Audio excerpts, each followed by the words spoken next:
Welcome to Real Talk Mormonism. I'm your humble host, D-Base, and that is Talent on Loan from Kolob. This is your Time to Shine call-in show episode tonight. In case no one is calling in, I have actually never watched the Mormon leaks before. I've never watched these through all the way, and I've decided that I'm just going to go ahead and watch them. If somebody wants to call in and talk about what we're watching, that's great. But I'm going to react to these old videos here that were leaked to Ryan McKnight back in, what was that, 2013? And it's time to watch them. So here we go. On a study that was done in single adults. The priesthood department commissioned a group to get some figures and facts for us on this very important subject. President Nelson himself appears in this. They've done their work, and they're ready to share those results with us if you can. Truth. I'll introduce Alan and Dale. Grateful to have President Beck here too. Thank you. It's not easy to regain your composure after that. But it occurs to me that those soldiers are in the age group we're going to be talking about for the most part. On Sunday, I heard a fine returned missionary give a stirring report on his mission in my own ward for sacrament meeting. And afterward, I went up and talked to him about what he was going to do now to keep that fire alive and to serve with all the capacity he had developed. Those returned missionaries are at the heart, the spiritual heart of the group we're talking about. They are really the future of the church. Yeah, this is the episode in which they fret over the young single adults. So they're going to release some interesting statistics that I am aware of at the end of this episode. Yeah, the church is very concerned about returned missionaries leaving the church, and it has apparently gotten more acute over time. Back when this was released about 10 years ago, up to 70% of people were leaving the church within the young adults were leaving. Now, the anecdotal information says that it is much higher. And so to have our feelings stirred in that way is not inappropriate. We don't want to lose anybody in this group either. I'm happy to welcome Alan Wilkins. Many of you would know Alan. He just returned from presiding over a mission in Argentina. Has worked at BYU for some years, was earlier president of a student stake at BYU. Elder Dale Renlund is an Area 70 who lives here in Salt Lake City. Yeah, Elder Renlund would then become an apostle there a short time later. We see a lot of people in these Mormon leaks videos that become senior leaders of the church a short time later, including Renlund, including Gong. People who are given access to the senior leaders of the church, they often become high-ranking leaders themselves. And there's Renlund on the left. And has had some responsibility for young single adults in Utah and particularly Salt Lake, and was involved in some very fine work a few years ago. Yeah, Renlund was ordained to be an apostle just a short time after this WikiLeaks was brought out. It led to a first presidency letter we'll be referring to. The work we report to you today builds on that letter. The other members of the task committee who've been working for about a year include members of the General Relief Society presidency. We welcome Sister Beck here. She has a great interest in this subject. I didn't know that Sister Beck was in this particular one. Sister Beck is an absolute legend for her incredible talk about Mormons and coffee. Sister Beck makes an appearance in this, apparently off screen here. This is the famous talk here from Sister Beck, who became a legend in Mormon parlance for her absolute eternal hatred of coffee. We don't really have time to go through that at this time, but it is one of the gems out there. But I was interested to see that she is in the, apparently she's in there. We've also had representatives of the Young Women's Presidency, the Young Men's General Board, Brother Perry Cunningham from Research Information, who made a presentation on this age group to this committee a few weeks ago. And as I recall, President Becker, you asked him, so what does this mean for us? And really, that's where we'll pick up today, focusing on what it does mean for us. I mentioned that letter. Yeah, and the other thing about this is that Boyd Packer, who's the acting president of the 12 at this time, he's only about a year away from his death. So that's why they keep deferring to Elder Packer here. Talk in just a second about a couple of key points made in that letter, and note that this letter about young single adults and increasing their accountability and the accountability of stake presidents for them was sent only to leaders in North America Now, I do find it very remarkable that he's going to talk about accountability, considering the fact that there is absolutely no accountability for the senior leaders of the church. But if young persons go astray, they need to be held accountable. So it's a do as I do, not do as I say, not as I do situation. There is no accountability in the church. And so it was intended we would see what came of that and see where we go next. So this interim report also provides you with some context for some proposals that will come forward for revised handbook 2. We've identified 2 or 3 issues, reviewed them with the handbook committee, and we're glad for this opportunity for you to see the background from which those specific proposals will come. And you'll note. Yeah, so he's going to talk about the Church Handbook of Instruction, which is basically the 5th standard work. And that, of course, has been revised time and time again. And now it is a living document that lives online. It is up to 500 pages long, but it is basically one of the governing documents of the church on how priesthood leaders should approach a number of issues, everything from advice on when to commit abortion advice, policy advice, what to do with transgender members, who's eligible for baptism. It's really an overall governing document to the church, 500 pages long. And, they revise it from time to time using these committees. Everything in the church is done by committee for the most part. 2 or 3 in what follows that will need that kind of review. In general, the committee has felt, as so many of us, I guess all know from personal experience, young single adults are among the church's most underutilized resources. They have enormous potential, but face high risks in today's world. I'll first invite Alan Wilkins to report on the main findings of the committee, and then I'll introduce Elder Renlund, who will report on the main recommendations. Yeah, I'm not sure if they did it at the time of the WikiLeaks or the Mormon leaks here, which eventually became the Truth and Transparency Foundation.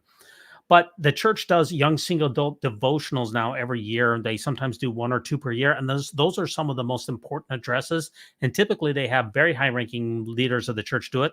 2 years ago, it was Elder Nelson. Then last year, it was Elder Oaks. They usually have somebody very senior. They've even had Renlund do it before. The church is very concerned about the fact that the young members of the church continue to be disaffected.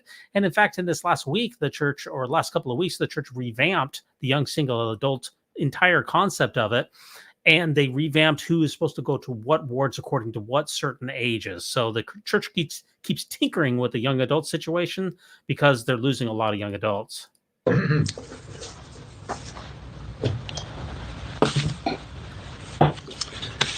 As Perry Cunningham presented to you, this is an age group, the 20s, the young single adults, when where people are most likely to be inactive in churches. This is true across North America, but it is also true in the church, and we want to talk about some of the reasons for that. Young single adults, we're talking about now in the church, take longer to finish education, marry, and begin a career than they did 2 decades ago. There seems to be a need for more education for many of the jobs that are now in our economy, in North America particularly. And there seemed to be a decrease in norms that favor marriage. Now the social norms more often allow and favor experimenting, trying things out, cohabitation as they call it. And it's interesting here that he bemoans that young single adults are getting later and later for the marriages, and that they're having less children. And we've seen Elder Oaks in the last 2 years also trot out the same statistics. What the church really wants to drive home here is that you are supposed to get married very young and have a lot of children. They know the statistics behind that. If you do that, then you're far more likely to remain in the church. If you don't get married right away, then you tend to slip away. They're very concerned about that. So therefore they bemoan the later age of marriage and the smaller families, etc. Having as many children. And so the average age for members of the church who marry outside of the temple is 27 for marriage for men and 25 for women. When they marry in the temple, it's 24 for men and 23 for women. Those are numbers that have averages that have been increasing over the last couple of decades. Exactly. And so they cause significant concern. The principal concern is that delaying marriage in an era of high immorality, more increasing access to pornography, constitutes significant, very high risks for our young single adults. What we've noticed is that church activity begins to decline in the teenage years and continues to decline into the 20s. The current activity rate for young single adults in North America is 30%, 20% internationally. It's about 25% worldwide. Yeah, so that's a very low number. Obviously, 30% activity, young single adults, very, very low. And for all of the metrics that we've seen, for all intents and purposes, we know that those figures have got to be lower now than they were back 10 years ago. So, it could be in the teens now. It is absolutely abysmal. The church is in absolute crisis. What's interesting about that to us is that married adults, young adults, people of the same age who get married are twice as active as singles. So there's something about being single. This is something that Robert Wuthnow, a sociologist at Princeton, whose work Perry Cunningham used significantly in his report to you, found across religions, that is in North America at least, where they have very good data. What they're finding both in surveys as well as in interview studies is that young people who are not married don't feel as welcome. They don't feel that they're needed. They aren't given positions and opportunities to serve as much, and they don't feel that their interests and needs are being addressed. I mean, that's not the only point here. Really, the point is because the gospel plan is all about getting married. If you're not married, then the message really doesn't resonate with you very well.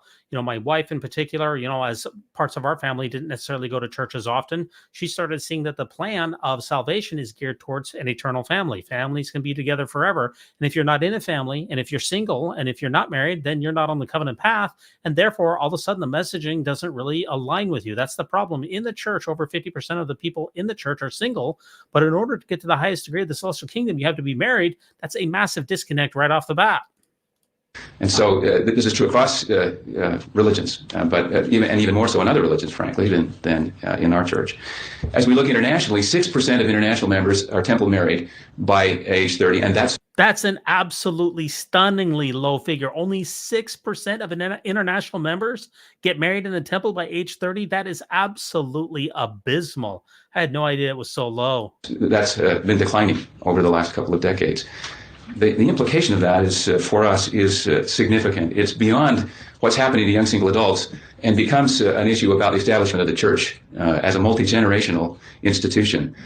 And we talked about this on our last Mormonism talk show live, our Real Talk Mormonism show.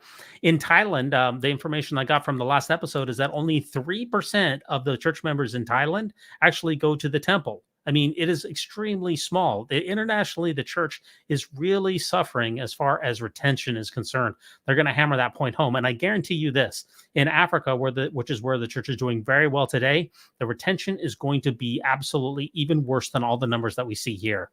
Elements that would be required to have a multi-generational church include, first, retaining our young people through their youth and young single adulthood, having them marry in the temple, and then having them have children. Each of those three areas shows declining rates in the last couple of decades. We're having declining activity, we're having declining marriages in the temple, and the fertility rates are decreasing. Yep, and they hammer that point home. And this is before COVID. See, the roof or the floor fell out for the church in COVID, where people realized that if you don't go to church every single Sunday, that your life doesn't explode and that there's no real difference in what you see in your outcomes. The rates went down even lower in COVID, and very little of those church members have really returned who decided to step away. The church has just massive problems. This video, Jason, was around 2013 is when these videos were leaked to Ryan McKnight and the Truth and Transparency Foundation. And so the question then of how we establish the international church given what's happening to young single adults is a significant one. It's difficult, as you all know, to find a companion. Internationally, particularly, about 70 active men per 100 active women. Yeah, and that's gotten worse over time, too. There's just a lot more active women in the church than there are active men. Even in Utah, it's almost double now the number of men and women. Men are leaving the church in droves. Even though the church is very patriarchal, and one would think that might appeal to men, it's not getting the job done, and men are far more likely to leave. And I do wonder out there, for those of you in the chat, what do you think the reason is that men are more likely to leave the church than women? Why is it that when you look out in the pews, when I go home to visit my mother in Provo, and I just love Provo so much, my heart will always be there, right in Provo, right in BYU, and I go back and go to church with her, which I typically do when I go back to visit her. It's all older women in the church. Why is it that a church that is built on patriarchy, that gives men all of the decisions, that really is a man-focused, really men do everything in the church, that they have all the responsibility, they pull all the decisions, they're the only ones with the priesthood? Why is it that the church has such a harder time retaining men? That's a mystery for me. I'm really wondering what the reason for that is. If those of you out in the live chat, let me know your thoughts on that. I'm very curious about that. across many of these countries. And beyond that, many of the women are more educated than the men. Sister Ulrich of the Relief Society presidency came back from Central America. She just met with a large group of of women in this age group, principals of high schools, doctors, lawyers, significant education. They couldn't find somebody in the church. They're equal, and in many cases, the norms, men aren't willing to have the woman put them through school, as might be the case in North America. So significant problems in bringing them together that we want to talk about, at least try to address.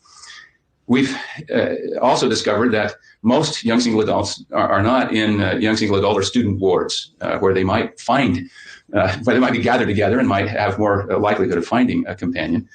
Yeah, and look at this statistic here. 85% of young single adults live in conventional wards. Those are the typical wards that you have, but are often invisible to ward leaders. And I guarantee that those numbers have also gotten worse. If you're not in an area that has a high population, there are no young single adults for you to even go to. So that's the problem here. If you have a lot of rural areas, you can't find the people that you need to marry. I mean, that's really why the church, puts so much emphasis into BYU, is because that's where you're going to go and find an eternal companion and bring everybody together. That's really why the church spends $1 billion a year on the BYUs and the Pathway program. They're often as well invisible to their ward leaders. 20% of the records of young single adults worldwide are here in church headquarters. We don't know where they belong. Another 20 to 30% in samplings of bishops, as they've been asked to identify who are these people who are on your records, these young single adults. 20 to 30% of them they don't know. Yeah, those are called the lost records, which when a bishop doesn't know where a person is, they send it back to church headquarters, and those are called the lost records. The church tries to make attempts to find out where these people are, but they usually cannot find them. And I remember when I was a young single adult, before I went on my mission, technically I was 18, 19 years old, and I went to a family ward. I had no calling. I was really invisible to the bishop. He's spot on in my analysis and in my personal experience here. It's hard to deal with young single adults in a church that is founded on the idea of family values. When they have no children and they have no partner, they can feel very out of place. Another 20 to 30% are less active. They know them, but they're not involved and not active. One of the problems is that our current reporting system does not let local leaders track young single adult activity at the group or individual level. As you know, once they leave youth programs, we don't keep roll. And so we don't have individual attendance data. Hard for a stake president to say this ward's having some difficulty and this one isn't as much in terms of activity. And hard for a bishop to track individual early warning signs as they're not involved. But even more significant, those who are active are typically not involved in serving in positions of responsibility.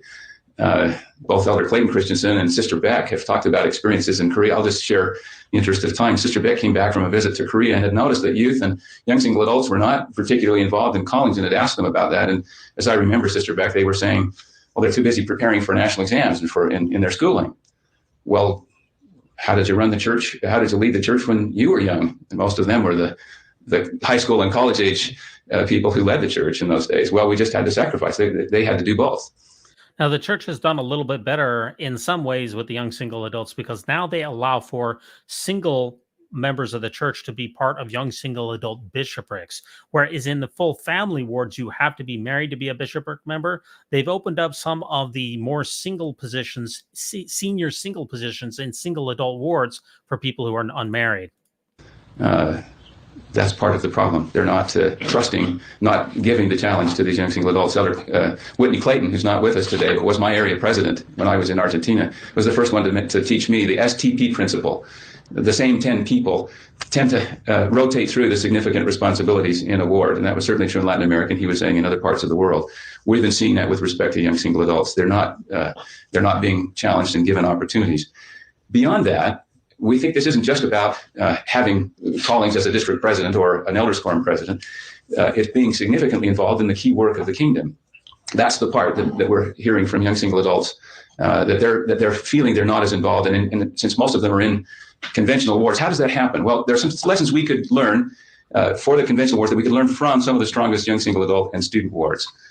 Those groups tend to do two things. They gather people, and that doesn't have to be the size of a ward. They gather them in smaller groups, and they engage them in meaningful service together. What we're seeing in a number of cases is they will, in some young single adult wards, create a second relief society, create a second elders quorum, both to provide more opportunity to serve, but also to reach the individuals, to reactivate them. But we've also been seeing in a number of young single adult and student wards the formation of committees. For example, these are digital world-friendly youth who can do wonderful things with the computer in identifying, in doing family history work, for example, and also in teaching others in the ward how to do that.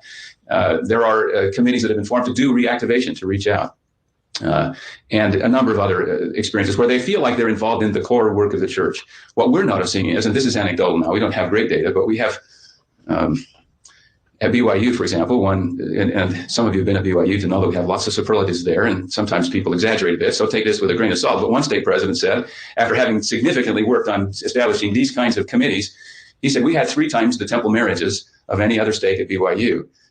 It was not the parties, it was getting them involved in doing this work together that made the difference. You know, the biggest problem here, and one of the reasons that young single adults have problems with the church, I mentioned the fact that it's not really part of the gospel plan for you to be single, and therefore the messaging is mismatched. It's disjointed. Number 2, typically young single adults are not given access to the highest callings. Therefore, they don't have the biggest responsibilities. Young single adults are not going to be bishops of a family ward. They're not going to be relief societies, presidents of a ward. They're not going to have the highest callings because they're single. So if you don't give them the responsibility, they will always feel like second-class citizens, and that's going to lead to poor retention. They lost themselves and forgot themselves. They weren't in a meat market. They were doing the core work of the church and now getting to know one another. And he thought that made a significant difference. We're not sure about 3 times, but it seems to make quite a difference to be able to do this kind of thing. So in summary, our key findings are that we're losing an increasing number of our young single adults. This poses a threat not only to this age group, but to the growth of a multi-generational church. And paradoxically, we're losing them because we aren't using them in meaningful ways.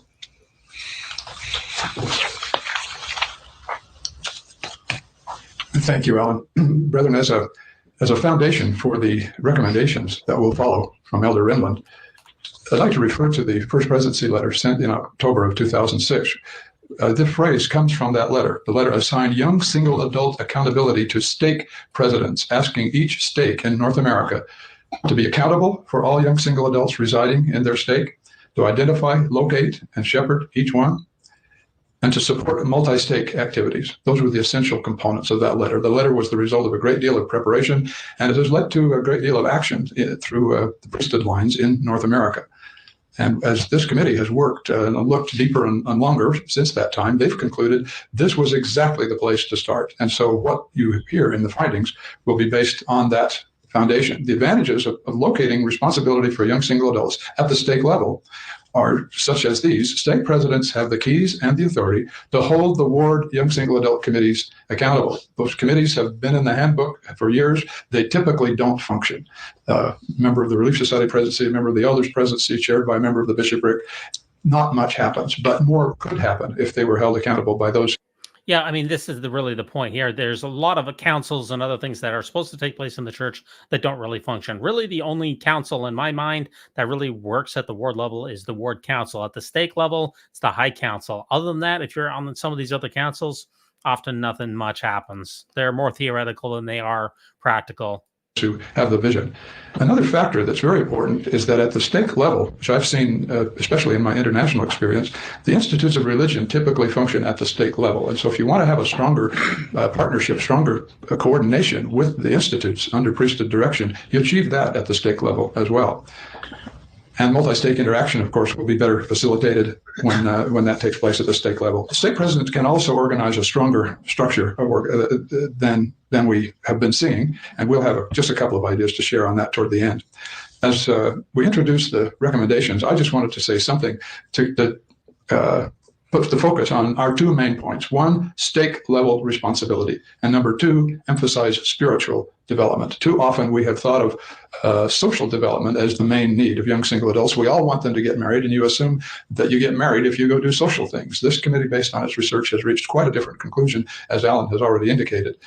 Now, they talk about how they want to keep young single adults active, and one of the ways to do that, they say, is spiritual. And that's one of the reasons that we saw in 2012 with President Monson lowering the mission age is going to help them be able to go on a mission, and return missionaries have a much higher retention rate. And that's also what we've seen even in the last year in the church, and that they've removed some of the restrictions of young single adult women to be able to go and get their temple endowments before, even if they're not engaged, even if they're not going to be going on a mission, they've removed some of the restrictions in the handbook so that they can have these so-called spiritual experiences. The church is trying everything that it possibly can do to keep these young single adults around.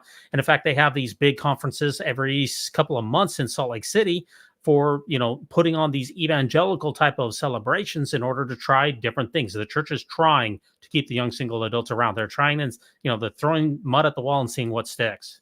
They found that when young single adults are engaged in spiritually oriented service, that blesses them, not only spiritually, but with greater opportunities for marriage.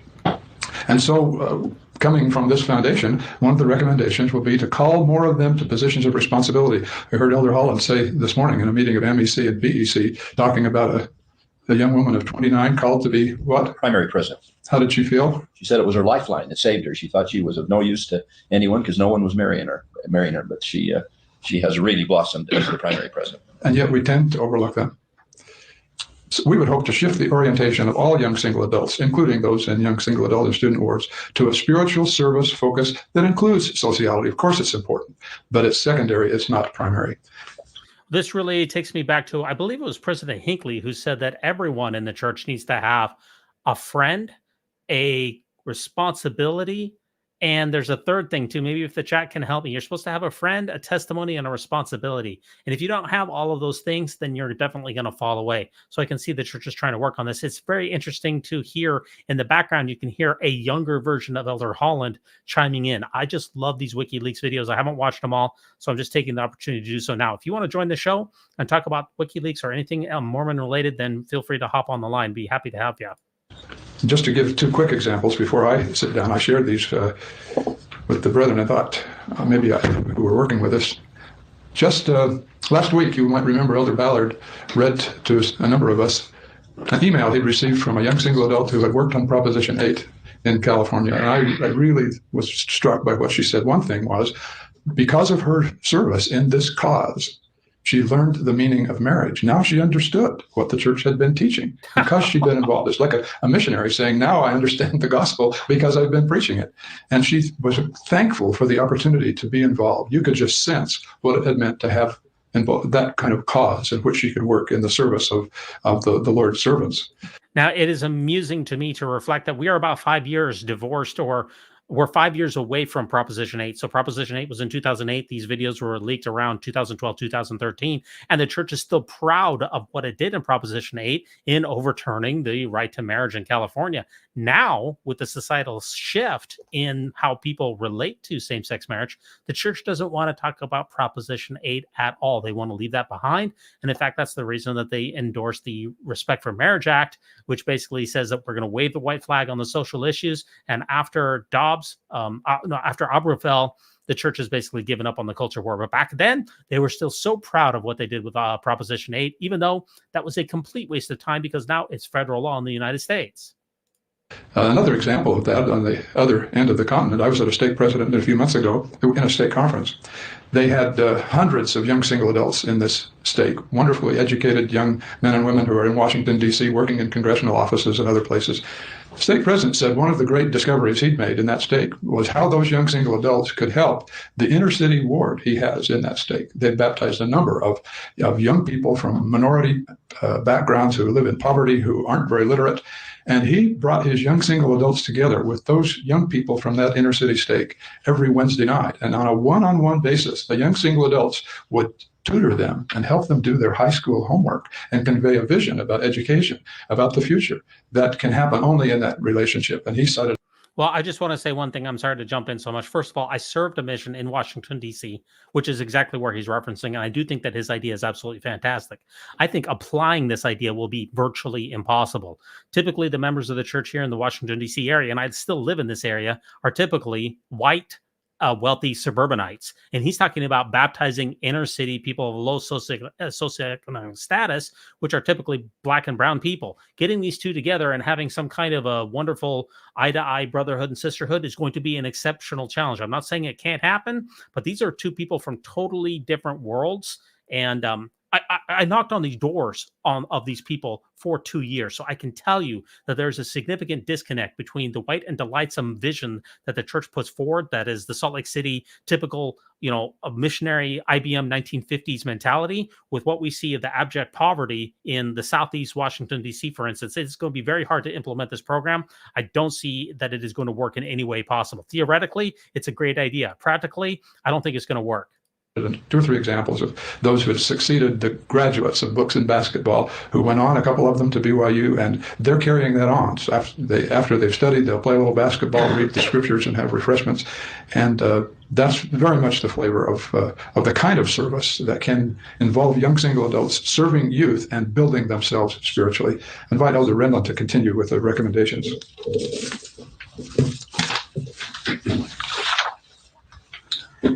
As Elder Haven mentioned, the new priesthood department recommendations extend beyond the accountability aspect of the First Presidency Letter of October 2006 to go on to encourage stake presidents to use all active young single adults, including those in young single adult wards, to help convert, retain, and activate youth and other young single adults in the stake. This is a plea to deploy young single adults to participate in the gathering of scattered Israel and to use them in the cause of Zion.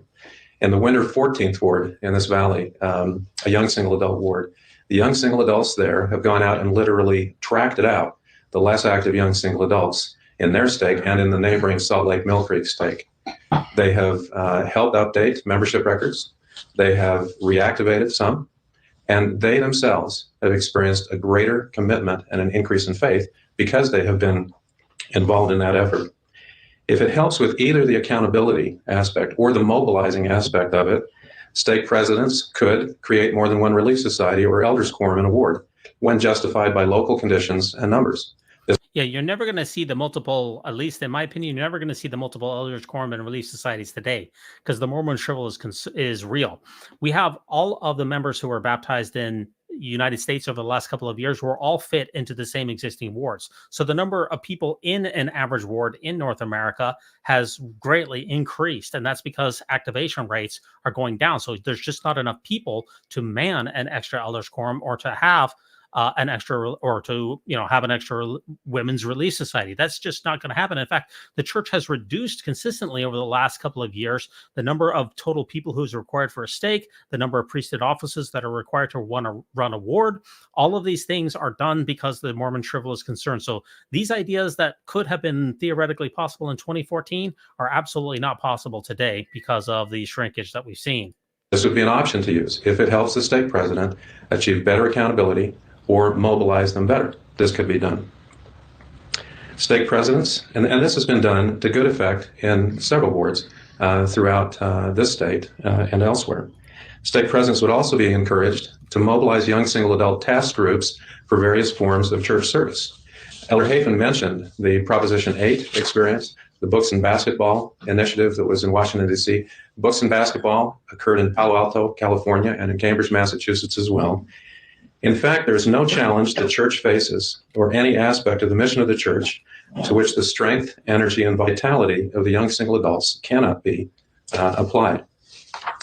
In addition, the recommendations would extend the 2006 First Presidency Letter to all international areas, both in the accountability part and in the second paragraph of that letter, which was the grouping of beyond the stake or the district to increase the numbers for activities. This has been done elsewhere throughout the world already. Elder Christofferson told us at General Conference about the young single adults from Moldova who went to Hungary for a young single adult conference. The 6 stakes in and around Sydney, Australia have sponsored jointly a fireside each month for the young single adults in their 6 stakes. But I am really impressed here with Renlund's grasp of all of this. Renlund is a sharp cookie. He's got a good command of his data. He's speaking extemporaneously with few notes. There's good reason that he was promoted from a 70 in this particular leaked video to become an apostle. He is a smart guy. And similar things have happened in Europe and in Asia. The recommendations would modify the current reporting system to enable reporting of young single adult activity. As Brother Wilkins mentioned, young single adults are often invisible to their priesthood leaders. As the pilot programs in late 2005 that Elder Oaks and Elder Bednar directed, Many conventional ward bishops were surprised and shocked that they had underestimated the number of young single adults who had membership records in their wards by 5 to 10-fold. They were just shocked that they had that many. And they're invisible. President Monson has said, of course, when performance is measured, performance improves. Hence, this recommended modification. There's a way to accomplish this without increasing the work of the bishop and without creating a new report, rather modifying the current report using data that are already being collected. Ministering to young single adults is complex, and perhaps unnecessarily so. We make distinctions among them when the priesthood needs are in fact the same. For instance, in Midvale, Utah, we have a stake, a conventional stake, where the stake president holds priesthood keys for that geography. We also have the Salt Lake University 7th stake, a single student stake, where the stake president holds priesthood keys for the very same geography. Additionally, we have yet another Salt Lake University single student stake, the Salt Lake University 6th stake, that presides over LDS Business College and Westminster College, that also, that stake president has keys for that self-same territory.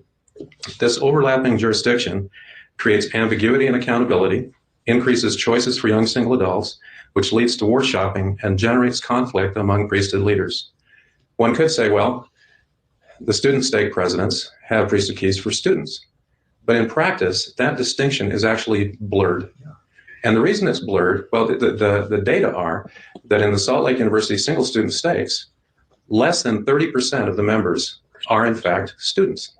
And even at BYU, once we get off campus, the non-student membership goes between about 25 and 50% of those student stakes.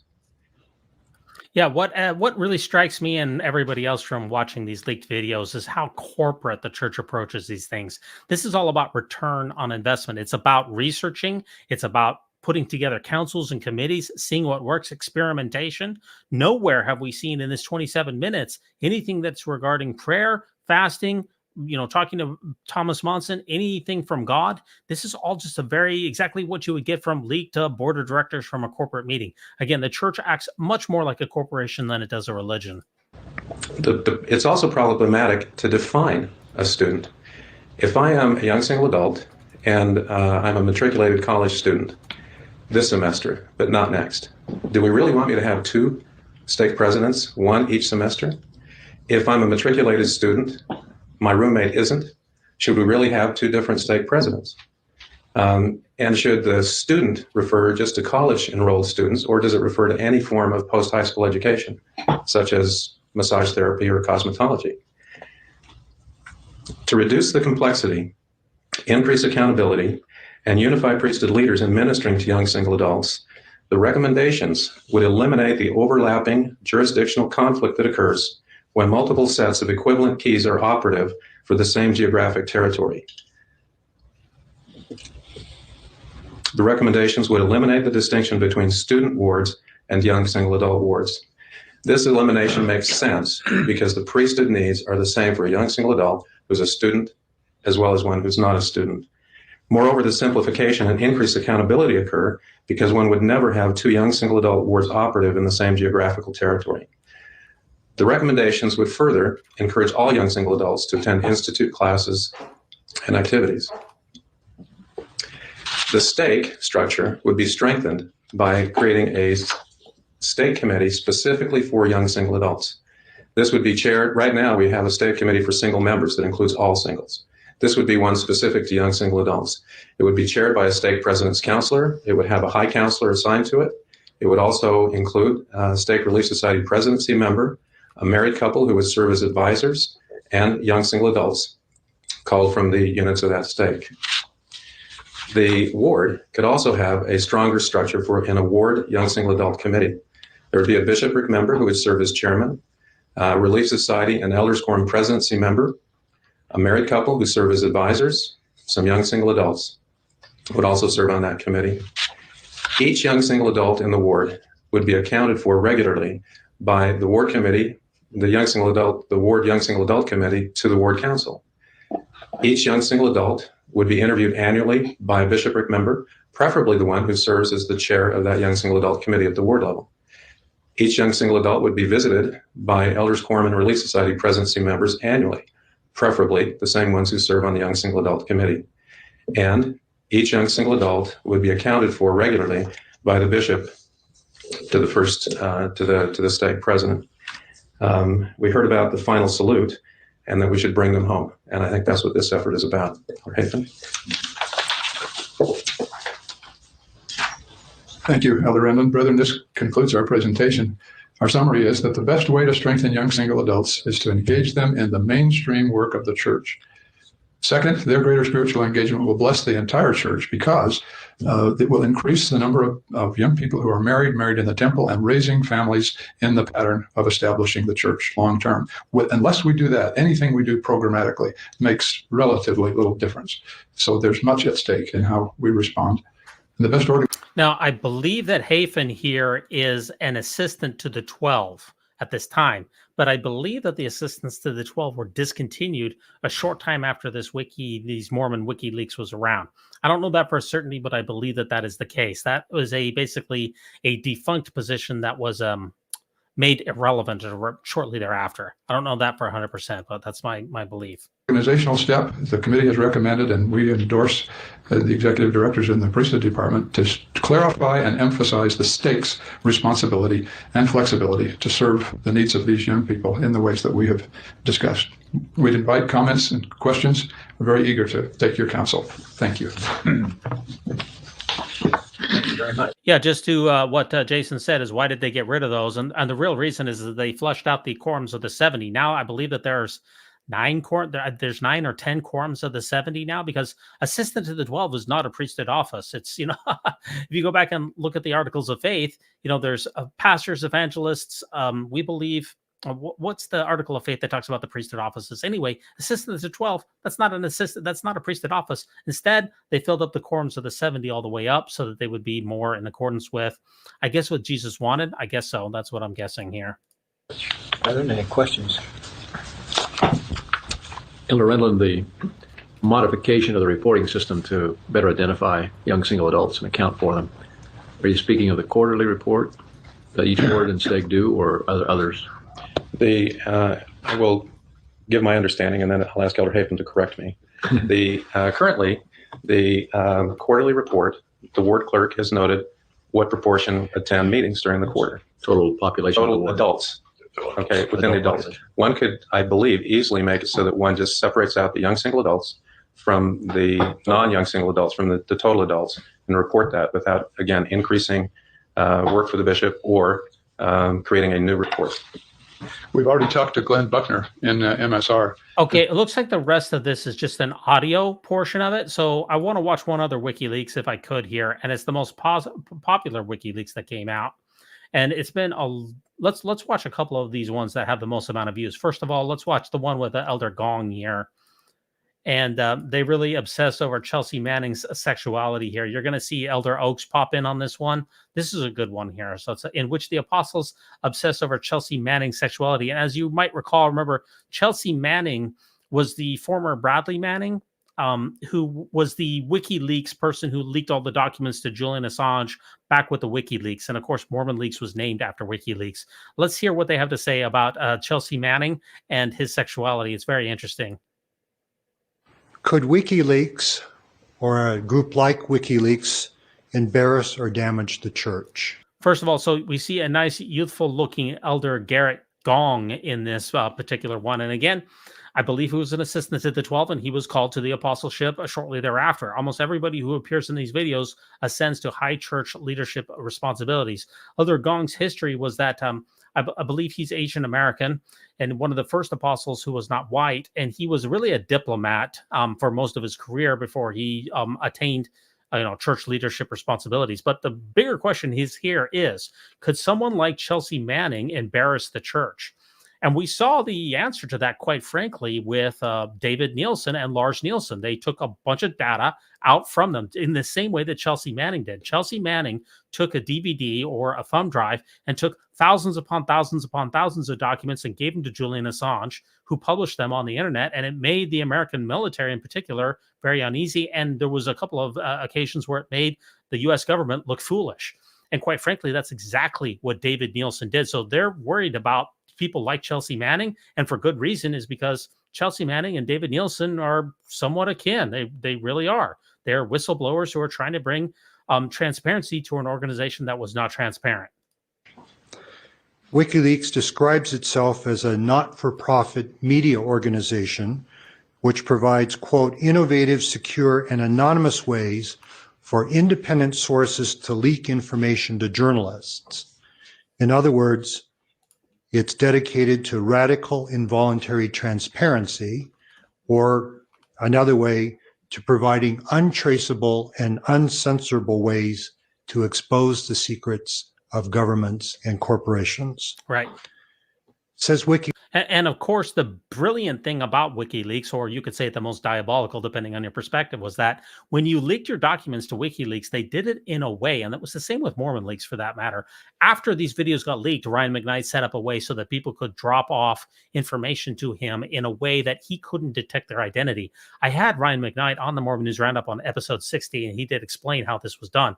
So when you leak something to Mormon Leaks or WikiLeaks, you do it in a way so that the recipient can't know who you are if you want to remain anonymous. That way, in case they are subpoenaed, that there's nothing to subpoena. They can't tell you exactly how it's done. And they do that through some kind of an encrypted transfer mechanism. So, yeah, that answers that question. WikiLeaks director, 39-year-old Australian Julian Assange, leaking is inherently an anti-authoritarian act. We get information in the mail. We vet it like a regular news organization, release it to the public. As you've been following Front Page for the last several weeks, U.S. Army Private Bradley Manning contributed to worldwide stir by using a music CD. It wasn't actually this one, but it looked something like this. Right. And a drive, or several, to transfer hundreds of thousands of confidential U.S. reports on Afghanistan, Iraq, and U.S. diplomacy to WikiLeaks, which then made them public. Now, as you may be aware, WikiLeaks is threatening to, quote, take down a major American bank. And as you've also seen, Bank of America shares fell for a period of time. Now, the crazy thing about this is that this entire WikiLeaks thing finally wrapped up here not long ago, where Julian Assange, who was in exile in the, I believe, the Ecuadorian embassy for a period of years in London, and he was trying to be extradited for a number of sexual crimes and also for the fact that he published all of these damning documents to the U.S. government. Well, just a little while ago, the WikiLeaks founder was sentenced to time served after pleading guilty to a single criminal count of conspiracy in a U.S. court in the Northern Mariana Islands. It was quite an ordeal here, but he is back home in Australia, free at last, he says on a post on X. So after long last, Julian Assange, his legacy or his crazy story of being holed up in an Ecuadorian embassy for a number of years is finally over, and he's back in Australia.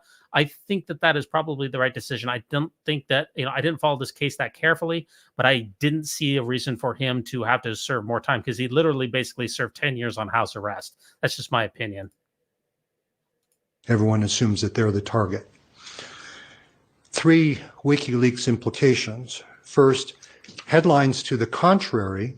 Most analysts agree WikiLeaks revealed no war-changing state secrets.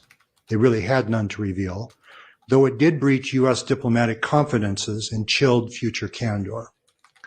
Second, in sympathy with WikiLeaks, this is, I think, a more troubling development. Anonymous, a shadowy hackers group, coordinated online attacks against Visa, MasterCard, and PayPal, and threatened, if WikiLeaks were attacked, to unleash cyber Armageddon. Third, publics ask, are WikiLeaks groups heroes or anarchists? As often happens, a virtue, like information freedom, can be taken to an extreme and become a vice. 3 possible church implications. First, technical attack. Are we sufficiently protected against industrial strength cyber attacks by well-funded, capable countries or groups which probe the church each day? Let me give you. Okay, so this is a very interesting point as well, because he's saying, are we protected from cyber attacks? Well, what we found out is that last year, Mormon Church cyber attack, Gong here has really got his thumb here on the church that had a data breach and was cyber attacked back in 2022. A cyber attack breached some Latter-day Saint member data. Here's what we know. And I actually got an email where it said that my information in particular was hacked. A March cyber attack did not breach donation or banking information, church says, but federal investigators say personal risk to church members and employees is low.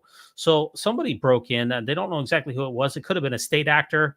They're not exactly saying, as I recall, but they hung out inside the church for a couple of months, and the U.S. federal agencies suspected that the intrusion was part of a state-sponsored cyber attack aimed at organizations. So yeah, they speculated it could have been part of the Russian Federation, but they're just not sure. So it's very interesting here. Gong is right on about all of this. He asked, the first question that he asks is, could someone like Julian Assange bring down the church? Well, yes, he was right. Someone like like Chelsea Manning did bring down the church, and that was David Nielsen. And then he asked, could the church also be hacked? And the answer there is correct as well. Gong is a smart cookie. I believe he has a PhD, served a long time as a diplomat. This is a smart guy. An example, a Russian hacker claims to have broken the encryption which authenticates photographs. In other words, he says there's no technical way to show that these photographs are not real. We look at them and we know instantly that they can't be real. You can't have a Russian flag on the moon. But he says if you look at the encryption involved, you can't tell technically that they've been doctored. Second, personnel attack. Breaches often begin with a disgruntled individual on the inside, often in a lower level position with access in a remote location. Private Manning reportedly became depressed after his homosexual companion left him and then murdered him. And on his Facebook page, Private Manning wrote, "I am not a piece of equipment." He said he could access sensitive documents, quote, because of weak servers, weak logging, weak physical facility, weak counterintelligence, inattentive signals analysis. I think it's a great idea. A perfect storm. So technical personnel. Third is the unintended. Do we have appropriate protocols in case of accidental loss or theft of a church laptop, an iPad, or a data drive with sensitive information? A question that's worth asking frequently, I think. In the end, this we do know, and the rebellious shall be pierced with much sorrow, for their iniquities shall be spoken upon the housetops, and their secret acts are the ones that shall be revealed. Now, Gong is a smart cookie here. He brings in the spiritual aspect on this and makes sure that this isn't too secular. Quotes the Doctrine and Covenants. That's how you become an apostle, folks. You know your stuff, and you make it spiritual. Gong, my hat's off to you, buddy. Comments? Questions? I've forgotten where the sergeant is now. Yeah, so notice that Packer is the one who gets the first question because he's the senior apostle. Everyone sits in the order of ordination here, and you have to defer to the senior person before you can ask any questions. That's why they say that progress in the church only comes one death at a time. He's in solitary confinement. They're worried about him committing suicide. I think what they're trying to do is to build a case that perhaps there was some solicitation of the material. The WikiLeaks people say, no, it came to us. We had no idea where it was coming from. It's not clear whether that's in fact the case. Okay, so we see in this picture here, Packer, who died in 2015 on the left, and we see L. Tom Perry, which I believe was the second there, and he also died shortly after these videos. And then we see Razban in the top right-hand corner, and we will hear Dallin Oaks coming up here in a minute. But he is confirmed homosexual. He is. Yeah, there you have it. Speak of the devil and he shall appear. Notice Dallin Oaks doesn't care a hoot about any of this, the security measures that Gong brings up, or the fact that leakers could bring the church to its knees. The only thing that he is concerned about is whether Chelsea Manning is a homosexual. He wants that to be confirmed, even though Gong literally said it in the briefing. Let's back that up. I mean, Dallin Oaks literally, gay people just live rent-free in that man's head. It is insane. Let's just back that up for a second. You can hear Dallin Oaks off screen. It's not clear whether that's in fact the case. But he is confirmed homosexual. He is. Has that been in the news? Yes. Yes. New York Times. I missed that somehow. Piece. Just in the very beginning. Yeah. There was, Elder Oaks, initially a concern the possibility that he'd been reprimanded for homosexual issues, but that was not in the news afterwards. He is, I think, openly homosexual. Well, what I think actually that these gentlemen, I'm not 100% sure, but really what Bradley Manning is a homosexual, but he's also a trans member as well. And he's a trans person. I don't know if that was public knowledge at this time or whether Bradley Manning became Chelsea Manning later on. But yes, Chelsea Manning is gay and trans. So I'm not sure if that was part of this discussion or not. And the reports were, as Elder Cook was mentioning, that his companion left him and he became depressed, and that seems to have been based on his Facebook writings, one of the features that caused him to do what he did. The reason I ask the question is not related to this presentation, but I'm suspicious that the news media cover up anything involving homosexuals when it would work to the disadvantage of the homosexual agenda and so on. And I just wondered if there was some of that in this. Oh my gosh, we got to back that up again. Oaks is such, oh my gosh, Oaks, come on, buddy. You got to but you can do better than that, Dallin. But I'm suspicious that the news media cover up anything involving homosexuals when it would work to the disadvantage of the homosexual agenda and so on. And I just wondered if there was some of that in this. Yeah, so there's an international conspiracy here, Dallin. This is what he's saying. The news media conspires to cover up anything that could be derogatory about so-called homosexuals because the media is out there to perpetuate the homosexual agenda. Do I have that correctly? I mean, this is the person who is a heartbeat away from becoming the church, from becoming the corporation soul of the president of the corporation of the Church of Jesus Christ of Latter-day Saints, who believes that the news media is in some kind of a conspiracy to promote a so-called homosexual agenda. My goodness, he's about to become worth $300 billion. That is absolutely shocking. That is crazy. And you can also see here on the right here, you can see M. Russell Ballard, who has since passed away. And you can see Richard G. Scott here, who's also passed away. And then I assume that these are a number of assistants to the 12 or 70s. I can't recognize them. I'm not smart enough to figure out who those guys are. It was in the collateral press, and New York Times covered it as well. But right at the beginning. Thank you. Is it required that all these bright stars that invent all these processes are corrupt? Surely it must not be the case that everyone who is bright in inviting things is corrupt, but clearly some are. Specifically, the ones that have. My own sense is you listen to this particular man, Julian Assange, the rhetoric is surely a nice idea that there should be freedom of information. But when you listen to him, you get a feel from him, you get a much more of the anarchist than the freedom fighter. You know, it's just amazing to me to see these gentlemen in their ivory tower. I assume we are in the church office building somewhere here.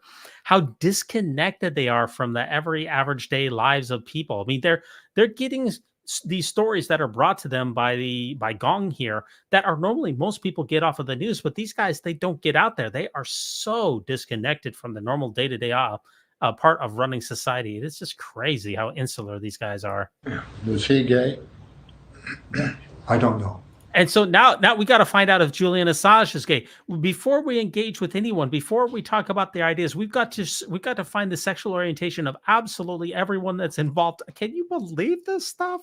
Guys, it doesn't matter if people are gay. Get over it, for crying out loud. My gosh. The freedom fighter. Was he gay? I don't know.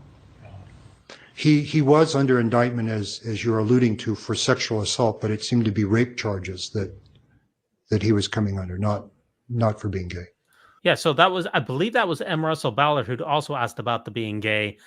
These guys are absolutely obsessed with sexual orientation and what people do in the bedroom and in what position. This literally dominates every aspect of their lives. All right, thanks, Gong. Appreciate you. Let's get a couple more here. There was one that I really wanted, this one right here, in which they discuss politics. I think this will be the last one unless somebody calls in here.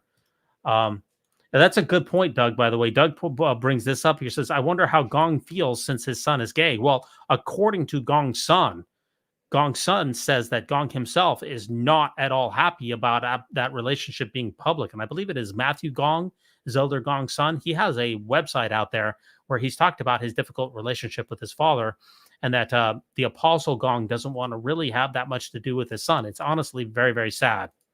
Let's do this one right here in which they discuss politics. This one is probably, in my opinion, the most explosive one. And we're going to watch this at 1.25. I think this will be the last one for the night unless somebody calls in. Brethren, we're honored to have with us today Senator Gordon Smith and Ralph Harding. These two brethren have performed marvelous work for public affairs and for the church in general. And it's a privilege to have them here. And we've asked Ralph if he would introduce our wonderful senator. We're so pleased to have you with us. And now I'll turn it over to you two brethren. Like to come up, then Ralph, if you'd introduce the senator, we'd appreciate it. Okay, so first we saw M. Russell Ballard there, who was about fourth in line in the apostleship, or maybe fifth at this time, who has, by the way, passed away. And he's going to introduce Ralph here, who is part of the public relations of the church, who's going to introduce Senator Smith, who at the time I believe was the Oregon senator for the the senator for the state of Oregon, who's also a faithful member of the Church of Jesus Christ of Latter-day Saints. And we're going to hear some really shocking things that Gordon Smith is going to bring up, that he's going to brief. I mean, the allegiances of these senators should be first and foremost to support and defend the Constitution of the United States. But we're going to find out from Senator Smith where his allegiance lies, and it is not with his particular office that he swore to uphold by raising his right hand and swearing to Almighty God or the Bible. No, his allegiance is somewhere else, and that is a very troubling thing to contemplate. If senators have allegiance to the church first, what does that mean for our representative democracy here in the United States? Dear brethren, I have known Senator Gordon Harold Smith, now a youthful 56 years of age. Well, I just want to discuss one thing that Zeet said. Rape charges, no issues. You notice that Julian Assange here had very, very disturbing allegations of sexual assault, even back at this time. That's the reason that he had to be holed up in the embassy. And I guess they finally decided to not bring those charges, or they worked something out through a plea agreement of pleading guilty to a charge. And now he's in Australia and he's not going to be expedited. Very, very troubling accounts here of his credible accusations of I believe it was sodomy in Sweden that he was trying to be extradited for. None of these apostles care about that morality at all. They didn't ask any follow-up question. They just wanted to know, bizarrely, is Julian Assange gay? I mean, it just shows the mindset here. It's just insane here. But let's hear from Ralph. Ralph gives a setup here of Gordon Smith that is really absolutely insane. Since he was a boy of 2. When his parents, Mylan D. and Jessica Udall, brought their large family from the east to the eastern Oregon to Washington, where Mylan, his father, became chief of staff to the Secretary of Agriculture, Ezra Taft Benson. No, all of these names are absolutely huge names. The Udalls are huge. They were senators. That's a big name in Utah. And also notice the Secretary of Agriculture is Ezra Benson, who obviously became, I believe, the 11th president of the church. You know, all of these people are well connected at the top of Mormon leadership. In order to get to the top of Mormon leadership, you almost always have to be connected. We saw that. How did Gong get to the top? Well, he was assistant to the 12. How did Renlund get there? By doing these briefings. It's all about the nepotism and connection to the top. So for the next 17 years, Washington, D.C. was the young Gordon's home. There then followed a glorious mission to New Zealand, a temple marriage to the love of his life, Sharon, graduation from BYU, law school and an editorship of the Law Review, a clerkship with the New Mexico Supreme Court, and finally, private practice. But it was not to last very long. Not even 2 years later, and still in his 20s, Gordon cobbled together the funds necessary and, summoning all of his powers of advocacy, persuaded creditor banks to let him rescue a near bankrupt family frozen food business. And he succeeded magnificently. Today, Smith Frozen Foods packs nearly 20% of the nation's frozen peas, carrots, and other vegetables. I had no idea that this is how Senator Smith got his money, but it's interesting stuff. In fact, he learned well, certainly as to peas, his father's maxim, many are chilled, but few are frozen. That's a good joke, because that comes from the Doctrine and Covenants. Many are called, but few are chosen. And why are they not chosen? It's because their hearts are set too much on the things of the world. That's a good joke. I appreciate that. Ralph here has a good sense of humor. Then, true to his heritage, as a member of one of America's great political dynasties and following his service as a bishop in this church. Gordon was elected in 1992 to the Oregon State Senate, where he became the Senate president. In 1996, Gordon was elected to the United States Senate, where he served with great distinction for 12 years. Think of it, what it means to bubble up out of that state where we have so few Latter-day Saints to the position of United States Senator. Through service on the Senate Foreign Relations Committee, which I think was his first love in the Senate, and other powerful committees such as Finance, Commerce, and other committees, he earned the affection and respect of colleagues on both sides of the aisle in the Senate. Yeah, I mean, Oregon isn't exactly a Mormon stronghold. It's typically a pretty liberal state. So the fact that Smith was able to get elected there is a win for the church. So they're definitely going to tout that, because usually Mormon senators are going to come from the Mordor. They're going to come from Utah.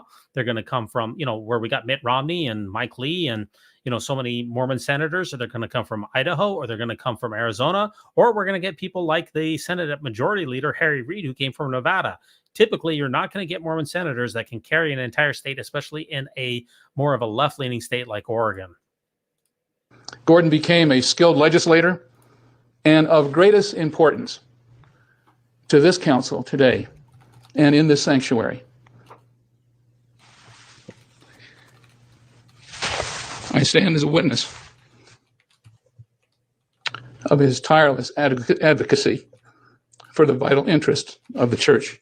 Right. So it's the advocacy for the church here that is the issue here, because Gordon Smith was elected to have tireless advocacy for the people of the United States, for the people that he represented in the state of Oregon, not for people back in church headquarters. This is the entire issue with this entire thing here. Of Jesus Christ of Latter-day Saints. For in my experience, he always stood ready first and foremost as the high priest and as a covenant member of the Church of Jesus Christ of Latter-day Saint, and receptive and able and willing to serve its most vital interest in Washington and, in fact, internationally. That's a major problem. Again, Senator Smith is not supposed to have the vital interests of a mega corporation, a private mega corporation at heart. He's supposed to be doing his due diligence and is serving his community and the people of the state of Oregon and of our great nation. That is the entire problem here. This is going to get worse before it gets better here, folks. Though I can't remember any Latter-day Saints that were permanent members of his staff, it was fair to say that his staff in the Senate was church broke. Yeah, and this is one of the most famous lines here, is the idea of being church broke. The idea of being church broke really is the idea that you will do anything that you possibly can for the church. And it really comes from the law of in the temple, when you swear the covenants to the temple, to the church in the temple, or to God, depending on how you look at it. And I believe it is a law of consecration. It's been a while since I looked back on it. But when you go into the temple, you swear to give your time, talents, and everything which with the Lord has blessed you, or with which he may bless you, to building up the kingdom of God on earth and to the Church of Jesus Christ of Latter-day Saints. So when your church broke, you put the church ahead of absolutely everything in your life, ahead of your family, ahead of your community, ahead of your job, even ahead of yourself. The church comes first. So it's not just that Senator Smith was church broke, but his entire staff was church broke. They're really, the church is just so glad to have an agent of the church in the federal government that can do its bidding. And it's really a conflict of interest that a lot of people were very concerned about. If you fast forward around the time of Mitt Romney, which I believe was about a year later, people were asking those same type of questions of Mitt Romney. What is your allegiance to the church? What is your relationship to the church? How is this all going to work, considering that you have made these covenants to put the church first in your life and to be church broke? That's what we're all talking about here.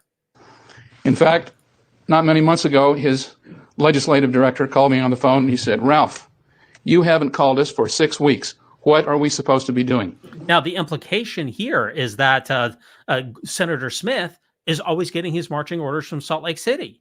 He's not getting his marching orders from his constituents, but instead, where's the call? What are we supposed to be doing? What are we the implication? What are we supposed to be voting on? What policies am I supposed to be putting forward? What bills am I supposed to be doing? How far does these marching orders go? Do they literally tell him how to vote?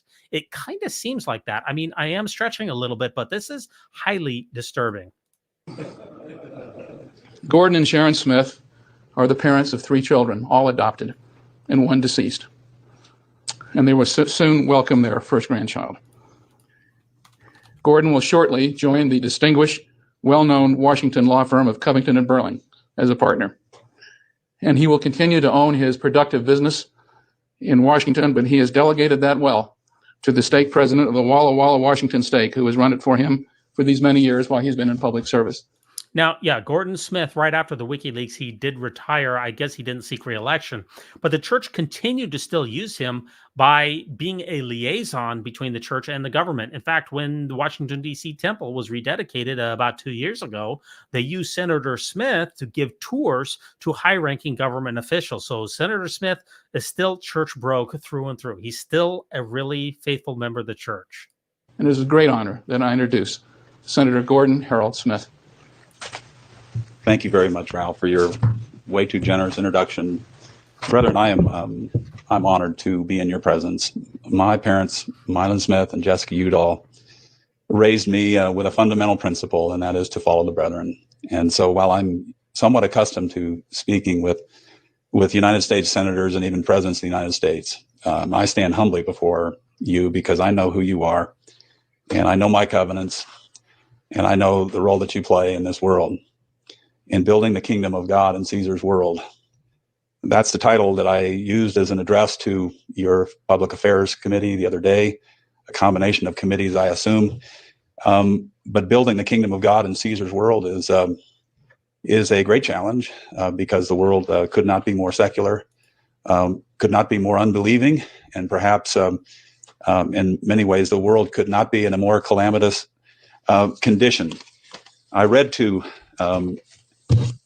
that committee a statement I would like to read to you. And if you'll excuse me, I've been losing my eyesight in the service of my country. I will put these on. Yeah, I mean, what he said all the right things. Both the church spokesman, Ralph, who introduced Senator Smith, said all the right things. And now he's parroted all the right things back as saying that the church is what is going to stabilize us in this troubled world. It really goes back to kind of like the white horse prophecy that Joseph Smith gave, that eventually the Constitution will hang by a thread, and it's only the elders of the church who will keep this country together. All of this is kind of like dog whistle, that we're all part of this incredibly secret fraternity, and that we're really the ones who are going to usher in Jesus' second coming. It's all apocalyptic verbiage here. Where is there a man that can step forth and alter the destiny of nations and promote the happiness of the world? Or where is there a kingdom or nation that can promote the universal happiness of its own subjects, or even their general well-being?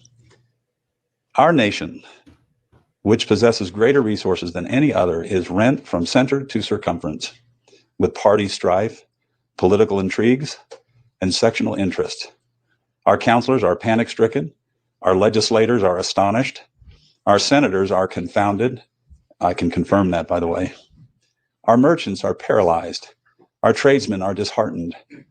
Our mechanics are out of employ. Our farmers distressed, and our poor crying for bread. Our banks are broken. Our credit ruined. Our states overwhelmed in debt. You might think that President Monson made that statement. It was, in fact, made by the prophet Joseph Smith.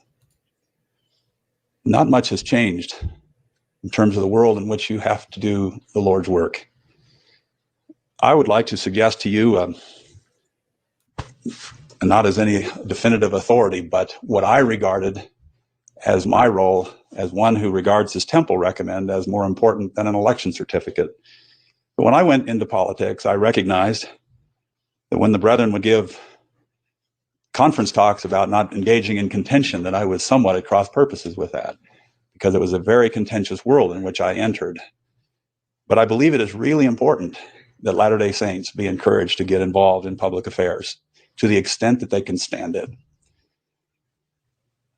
I remember serving as a bishop. I've been serving 4.5 years, and a group of local leaders of my party, businessmen in Pendleton, Oregon, came to me and said, "May we take you to lunch?" I said, "Sure," and they asked me to run for the state senate. They wanted to back me. I told them that I was interested and had been since being a little boy growing up with a father who worked for Eisenhower and a mother whose last name is Udall, but that I could not as a sitting ecclesiastical authority. But I told them I would get my wife's permission first and then go to my stake president to see if it would be appropriate for me to do this. So I met with President Wood and I told him I was being asked to run and that I wanted to, but that I could not and should not do both things and would leave the decision to him. He thought for a minute and then he said, "Bishop, if you want to run, we will release you. If you do not run, we will fire you." In retrospect, I think he was a wise stake president. And there are many brethren, particularly in the Intermountain West, who are underutilized in the church, and maybe with occasionally a nudge would get them into public service. Because there is nothing quite as effective as when Ralph Hardy calls me and says, "We need a meeting in Rome, we need a meeting in Madrid, we need a meeting in Belgium." A U.S. senator can get those meetings. And the Latter-day Saints tend to excel in all kinds of professions, but not necessarily in the professions of government. And having them in there and knowing that their temple recommend is more important than their election certificate. Your temple recommend is more important than your election certificate? That's absolutely dreadful. We don't need people who are valuing private mega corporations over their oath of office. You swore an oath to uphold and defend the Constitution, Senator Smith, not to report back to church headquarters in Salt Lake City. Is of inestimable value in terms of what I have seen. But when they go into public life, I would remind them to read the 134th section of the Doctrine and Covenants, because most of what we deal with in the public life is about stuff and its distribution. The whole point of it is the pursuit of social justice. And how do you best achieve that? And I often thought perhaps the Lord didn't care about those things, but if you'll read the 134th section of the Doctrine and Covenants, I think that this was for me a guide. Perhaps it is for other Latter-day Saints in public life. Now, notice that everybody, when they brief the church leadership, we saw that from Gong, we saw it from Smith, they always have to quote the scriptures back to the church leadership to let them know that, you know, we're drinking the Kool-Aid. We're all part of this. Said the Lord in verse 2, "We believe that no government can exist in peace except such laws are framed and held inviolate as will secure to each individual, 1, the free exercise of conscience, 2, the right and control of property, and 3, the protection of life." If you'll permit me, I'll speak briefly to each of those 3 areas that I think are the principles the Lord cares about in relationship to politics. The free exercise of conscience is the first right of man. If you're not allowed to believe certain things and have nearly unfettered right to practice in pursuit of your beliefs, then government fails you, and the church's ability to prosecute or proselyte its mission is retarded. No, again, notice what his priority is for the church to proselytize, or even he said prosecute the church's mission. Everything that the Udall, everything here that Senator Smith, when he looks through his lens of his office, everything is about the church first. The church is his number one priority in literally everything that he does. I believe one of the things that Ralph has called on me to do in Madrid and in Rome, in India, and in Belgium and other places in Russia have usually related to the issue of the freedom of conscience and the right of the church to have its representation there and to practice the faith that we hold dear. That is under threat all kinds of places, but what is essential to occur is the rule of law to occur. I know and have been a critic of the Iraq War, but I also admit to you I voted for it because I felt the Lord's hand in it. Okay, I want to back that up here because this is the most important, in my opinion, this is the most important line of this entire WikiLeaks here. But I also admit to you I voted for it because I felt the Lord's hand in it. Okay, this is really, really important to me. He voted for the Iraq War because he listened to a voice inside of his head. He listened for an invisible voice inside of his mind to confirm to him that the Iraq War was a good war. I just want to let you know, I was over there as part of the military. I was deployed for that war because Senator Smith voted for this war because he saw the Lord's hand in it. I was over there. And I had people who were in my units, in my companies that died. I mean, there was the amount of carnage and suffering from the Iraq War was absolutely untold. The civilian casualties were off the charts. The number of U.S. service members and other countries who lost so many soldiers in the fighting over there, the bloodshed and horror that was rained on the earth from trying to prosecute that war has left a stain on this globe that will take generations to wash away. And don't forget, we never did find any weapons of mass destruction from Saddam Hussein. Never did find them. So when our senators are praying for what we should do and looking to church headquarters on how to vote, instead of using their God-given brains and critical thinking, we end up with absolute debacles in the Middle East, which is what we saw with the Iraq War.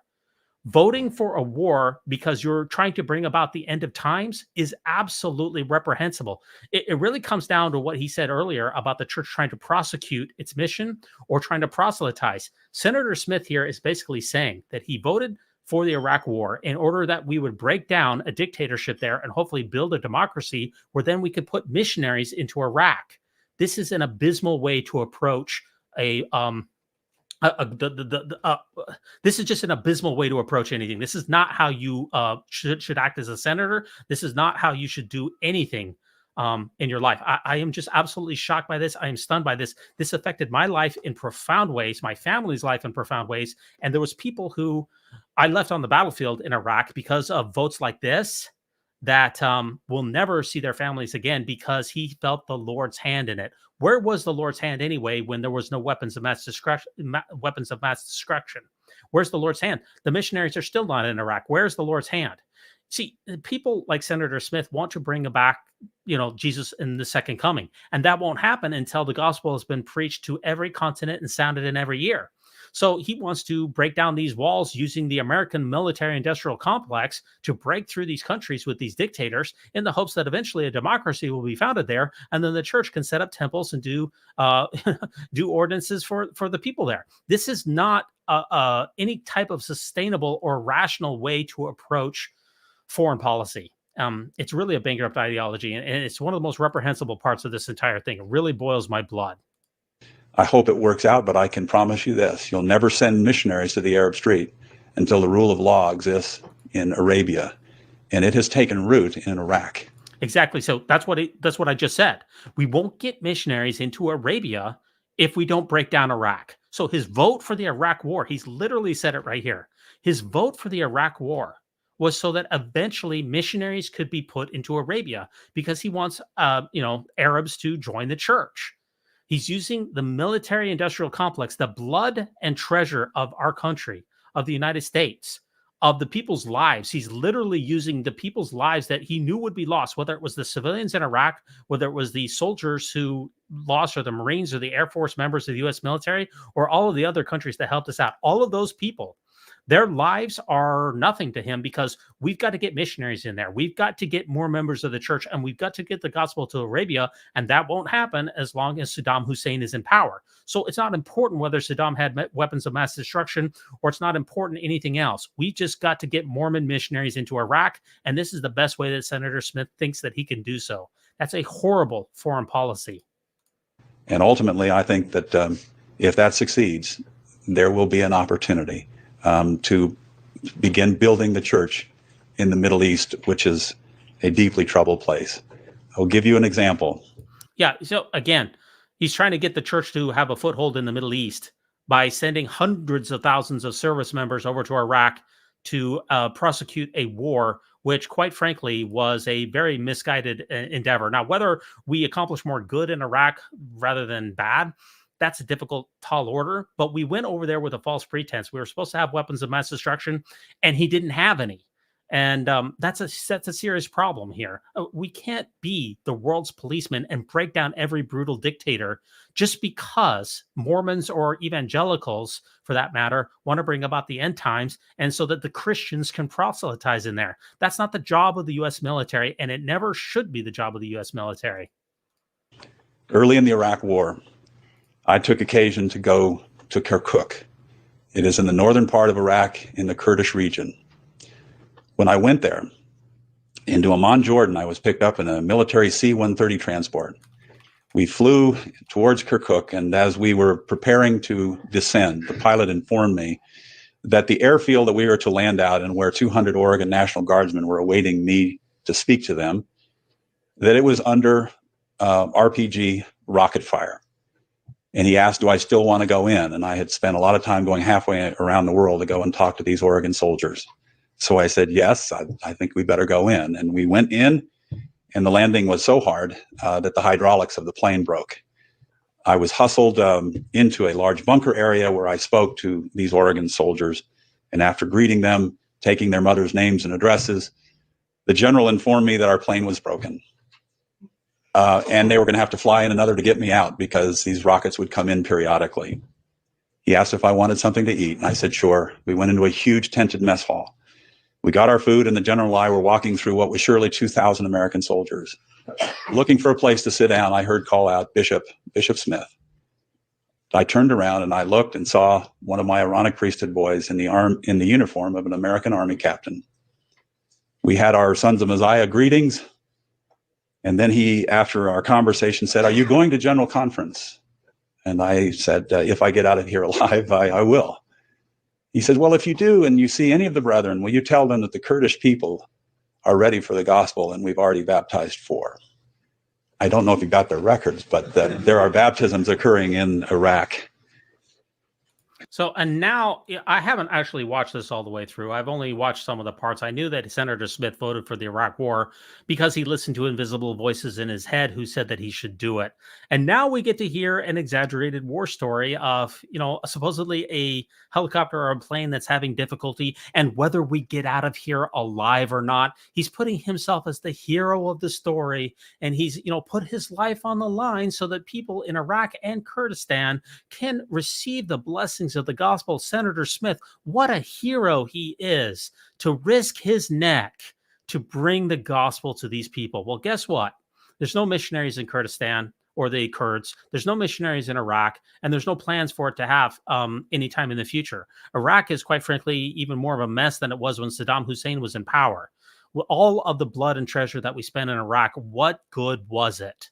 Really, what good was it? And Chieftain here has put out that information as well here. He said, as bad as Saddam Hussein was, he actually stabilized the Middle East because no Middle Eastern country trusted him and were afraid to do anything. It actually was more stable with Saddam Hussein in power, which is actually a dichotomy. And I already mentioned that we are not the world's policemen, and to vote for a war so that you can preach Jesus to its inhabitants after you slaughter the hundreds of thousands that we did over there, so that all of these mothers who their sons couldn't come home and their fathers who would never get to see their sons again, just so that you could give people in Kurdistan a copy of the Book of Mormon, that's abysmal. This is what religion does to you. No atheist could ever vote for a war based on atheistic ideals. Atheism doesn't inform you, your worldview, in this way. You could never prosecute a war in this manner. Only religion could do this kind of evil on our society. It's an absolute joke. I'm getting more worked up as I watch this. I believe the Lord's hand exists in the affairs of nations. I have seen it. This Captain Gailey asked me to tell this story to you. I had occasion to tell it to President Hinckley. And when I did, tears coursed down his cheeks, and he said, "Senator, our missionaries always follow in the footsteps of American soldiers." Yeah, and we also have to get the name dropping in here of President Hinckley, who died in 2008, just a couple of years before this video. Senator Smith is checking off all of the right names. The Lord governs in the affairs of nations, even if the nations don't know it. That's a claim that needs some evidence there, Senator Smith. What evidence do you have that God's behind any of this? What I see here is a bunch of politicians like yourself who didn't do the proper due diligence in order to really determine whether the weapons of mass destruction were there all along. We had people like Colin Powell and George Bush and Dick Cheney who said that there were weapons of mass destruction, and guess what? They weren't. If the Lord's hand was in it, then the Lord should have whispered to Senator Smith that there were no weapons of mass destruction, and therefore he wouldn't need to vote for it. But again, it's not about the Lord. It's about his agenda to spread his message of peace, of Mormonism throughout the world. And if it has to be done by the sword and a couple of people and thousands of people die along the way, then that's just the cost of doing business for Senator Smith. And don't forget that he's the hero of the story too, because he's the one who risked his life. Senator Smith, shame on you. So wars and rumors of wars there will be, but the Lord is in charge. The wars and rumors of wars is one of the most common statements that you ever hear in General Conference. It's supposed to be some kind of a fulfillment of biblical prophecy. Like if we have wars and rumors of wars, then it proves that the Bible is true. That's an absolute joke. Just as he is in Iraq on a macro basis. The second principle, the right and control of property. It is my observation, and I'm not here to be political, but it is my observation that those parts of the world that become too socialistic become more and more difficult for our missionaries to find converts. Because I really don't know if that's true. Really, socialized countries or communist countries won't let the missionaries in at all. So I'm not exactly sure what he's saying about socialist countries, but communist countries definitely don't want the church in there. Like China, for instance, or Russia, or some of the other communist countries, they don't want the missionaries to come in. He's got a good point there, I guess. Because the people in those countries look to government to live and not to God to live. This is really the Ezra Taft Benson school of thought that he's really hooking his coattails to.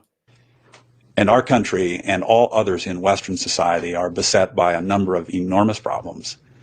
Central to those is simply demographics. We're not having children like we used to. And the economic structures of the socialist welfare states of Europe, of Japan, and even to a more limited degree, the United States. These are pyramid schemes. As noble as are the motives of Social Security, Medicare, and Medicaid, which I have voted to support, I must tell you that what can't go on forever won't. And the awful arithmetic in relationship to entitlement programs in the United States will ultimately, by 2030 at least, but the effects will be unbearable by 2015, will destroy the economics of the United States of America if they are not fixed. Again, he's doubling down on the Ezra Taft Benson school of economics here. The evils of the dole. This is the right-wing Republican agenda here. Senator Smith is a Republican here, so he's tossing some red meat to the Mormon leadership, and they're just gobbling up every bit. He's the hero of the story. He voted for the war to bring the Mormon missionaries into there. He's put the church first in everything. This is exactly what they want to hear. He is telling his audience exactly what they want to hear. He is a master of rhetoric. They will have to be fixed, and they will have to be fixed before that time, because there will only be one department of government standing under current law, and that's the Department of Health and Human Services. And the government will exist as a transfer payment agency. I don't think that this is sustainable, but it's certainly something that you ought to be aware of. Thirdly, yeah, and as Chief Dixon said, religious leaders using the name of God and Jesus to justify their personal agenda. That's exactly what we see here. You know, the people, some of the theists out there will want to say, well, atheism caused all of the wars in, the 20th century. Like Pol Pot was an atheist, Stalin was an atheist, and they want to postulate that Hitler was an atheist, and that all of these wars are more likely to happen because of atheism or Pol Pot, any of these other brutal dictators. The thing about those wars is that even if you say that Hitler was an atheist, which I'm not convinced of, they didn't prosecute those wars because they were atheists. It only just happened to be that they were atheists. But we see theists here like Senator Smith, who literally we know prosecute wars in the name of their invisible best friends. It's a total difference here. The protection of life. I have the stripes on my back as a pro-life advocate in the state of Oregon, in the most pro-abortion state in America. I believe the Lord cares about the sanctity of life. I believe he cares and opposes abortion, assisted suicide, and all manner of genocide. And I must say that in caring about this principle, I know that the struggle you have with the issue of gay rights, and lest I be indelicate about this, I don't mean to be, but I can only imagine how tiresome an issue it is for you. Early in my Senate career, I had occasion to visit with President Hinckley, President Monson, and President Faust. Towards the end of that interview, I asked them if I could ask a question about this issue. I told them that I had been characterized in my campaigning as disliking gays and lesbians. I do not dislike them or anyone. And I wanted to know where the boundaries are. I told them, if you want to know my position on issues in relationship to culture, they could find them in my bishop's handbook. And those are how I voted. But I said to President Hinckley, I wouldn't understand why I couldn't be helpful to them on issues like housing and healthcare and employment and public safety. And I will tell you the good and the bad of what I learned. He told me those are fine, and I should vote that in terms of my own Christian conscience, because no matter one's transgressions in the public square, we all need rights and we need protection of law.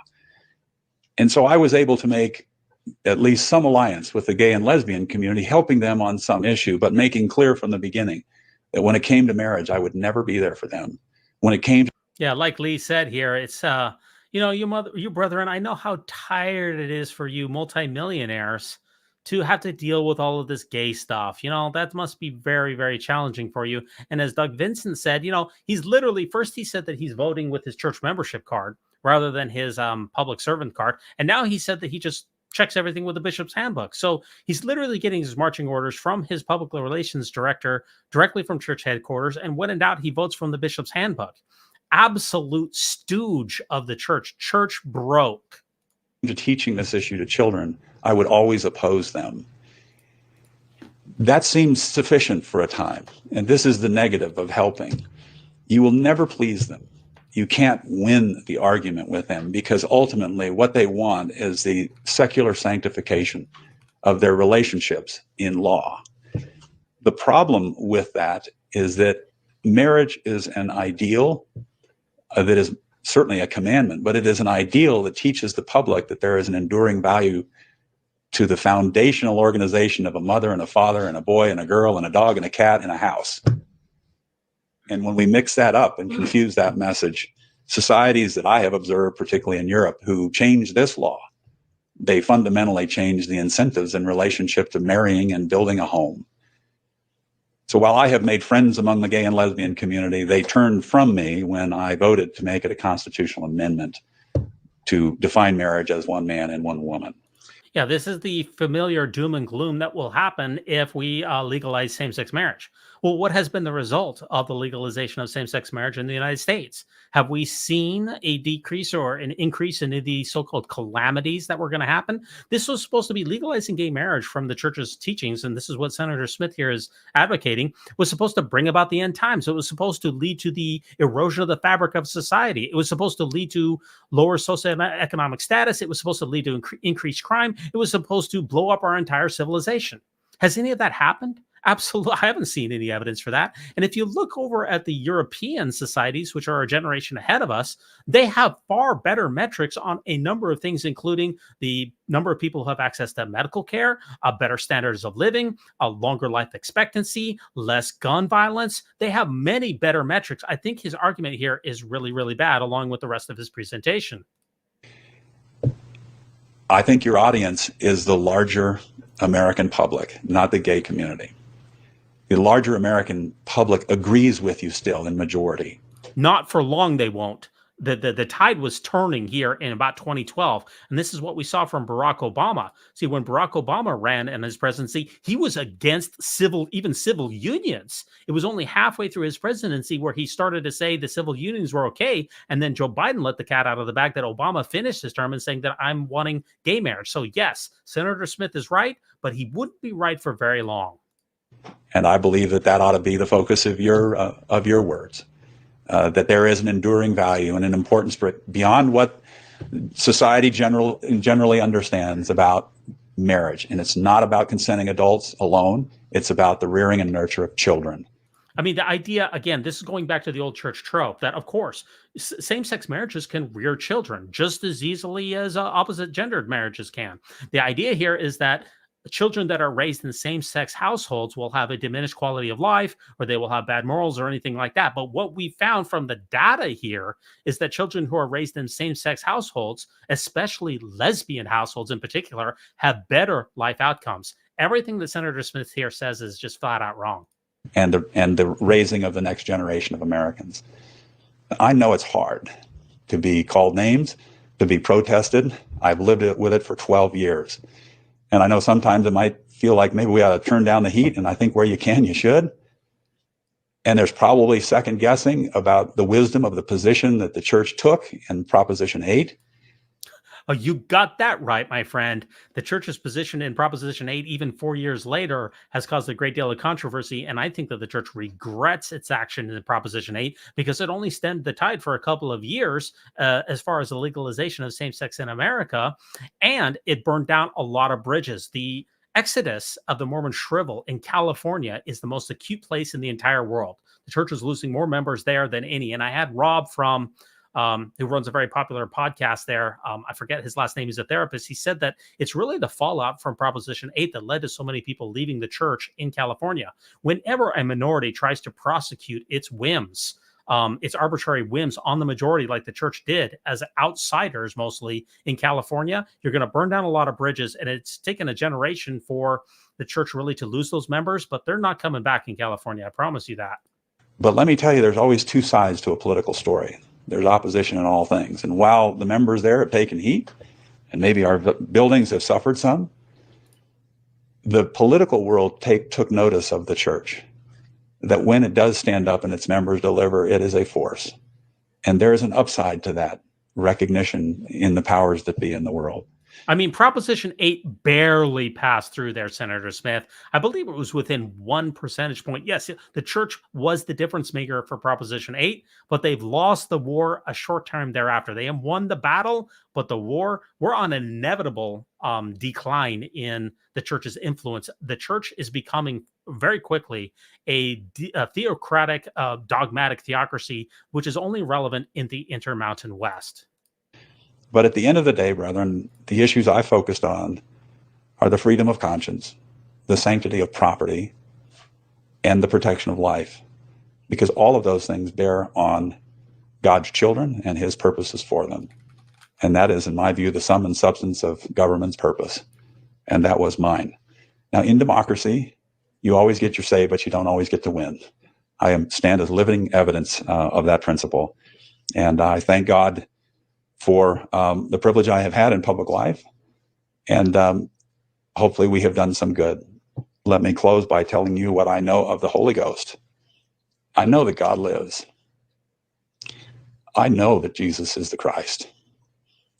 And I know what the prophets saw in the sacred grove. And I know on your shoulders is the kingdom of God on earth. I reverence that. And I thank you for what you do.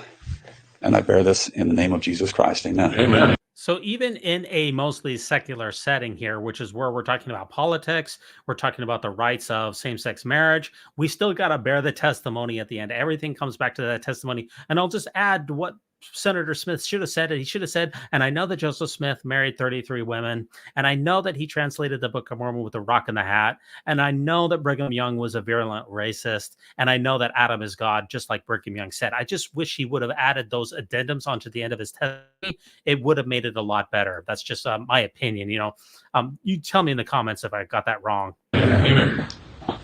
I'd be happy, President Packer, to take any questions. Yeah. Notice he goes to President Packer first, just like we saw in the other videos. First of all, I want to thank you for paying my budget and building fund for many years when I lived in Idaho. You're welcome. Better explain that. We turned over their plant to our ward. We produced peaches that we sold to Potlatch Forest. And this is a random conversation here, but notice who is in this audience here. Nothing but 60 and 70-year-old white guys. Every single one of them cis. Every single one of them, every single one of them heterosexual. These guys don't, these guys are literally looking at mirrors of themselves. And Senator Smith is the same thing. The church works really well if you fit in this particular demographic. The moment you go outside of this demographic, things start breaking down. As we saw from the earlier clip, if you're not married, if you're a young single adult, if you're a homosexual, if anything is not working, if you're a black member of the church or a woman, a lot of these things just do not work. Look at this echo chamber that we see here. It's absolutely incredible. We could sell any number that we produce, and it paid for everything that we needed in our particular ward. That's too complicated. I hate even to change the spirit that you've created here. Senator, what are the concerns as you've been there in Washington that you think we ought to be most aware of? What are the forces that you're most concerned about as a senator that you think could really be difficult for us? Well, yeah, so that was Quentin Cook, which is, of course, a lawyer. A lot of these folks here that you see in these pictures are lawyers. Dallin Oaks is a lawyer. Quentin Cook is a lawyer. He's saying, what do you think could affect us as a church? Notice the questions here. It's not about what could we do as a church that has billions upon billions of dollars. The church at this time is worth maybe $150, $200 billion. The question from Quentin Cook isn't what could we do for the people of the United States and the world. What is stopping us from alleviating the human suffering on this planet, from solving homelessness, from solving the hunger crisis, from stopping the proliferation of guns, from affecting climate change? What could we do as a corporation, as a church, to better the United States. Notice it's what could happen to us? What could stop us in our power? It's a very selfish mindset that we get here from Quentin Cook. That you're most concerned about as a senator that you think could really be difficult for us? Well, one I mentioned, which is secularism that is fueled by socialism. I think that just is counterproductive to an environment that is receptive to missionary work. Secondly, I would say weapons of mass destruction in the hands of a fanatical branch of a great religion that believes their purpose on earth is not to gain a body and to learn to choose between right and wrong, but to die as a martyr. Okay, this is very important here. This is just like Mark Hoffman. This is taking me back. I haven't watched this video before. We have Senator Smith who's talking about weapons of mass destruction here among these individuals and talking about invading the Iraq War. These are supposed to be the most holy men on the planet who are closest to God, and at no point in time do any of them get a message that says, you know what? We shouldn't be invading Iraq because there are no weapons of mass destruction. This is just like the Mark Hoffman. How come there's no priesthood discernment here? Oops, it's missing once again. It seems like that priesthood discernment is hit or miss, and it's no better than flipping a coin. Probably by this year, Iran may well have. I'll back it up for you, Doug. You wanted it backed up? I'll back it up. I think that just is counterproductive to an environment that is receptive to missionary work. Secondly, I would say weapons of mass destruction in the hands of a fanatical branch of a great religion that believes their purpose on earth is not to gain a body and to learn to choose between right and wrong, but to die as a martyr. Probably by this year, Iran may well have, with their now, I think, 3,000 centrifuges, enough fissile material to create a nuclear bomb. They have in their battle plans, and some of this may be classified, maybe the 2009 data is classified still, but they have the rocketry to hit Israel. And the fight between Sunnis and Shias for supremacy in Islam, sort of in their mind, is to be won or lost based upon who exterminates the Jews. This is once again where Senator Smith has once again missed, and nobody's going to call him out for it.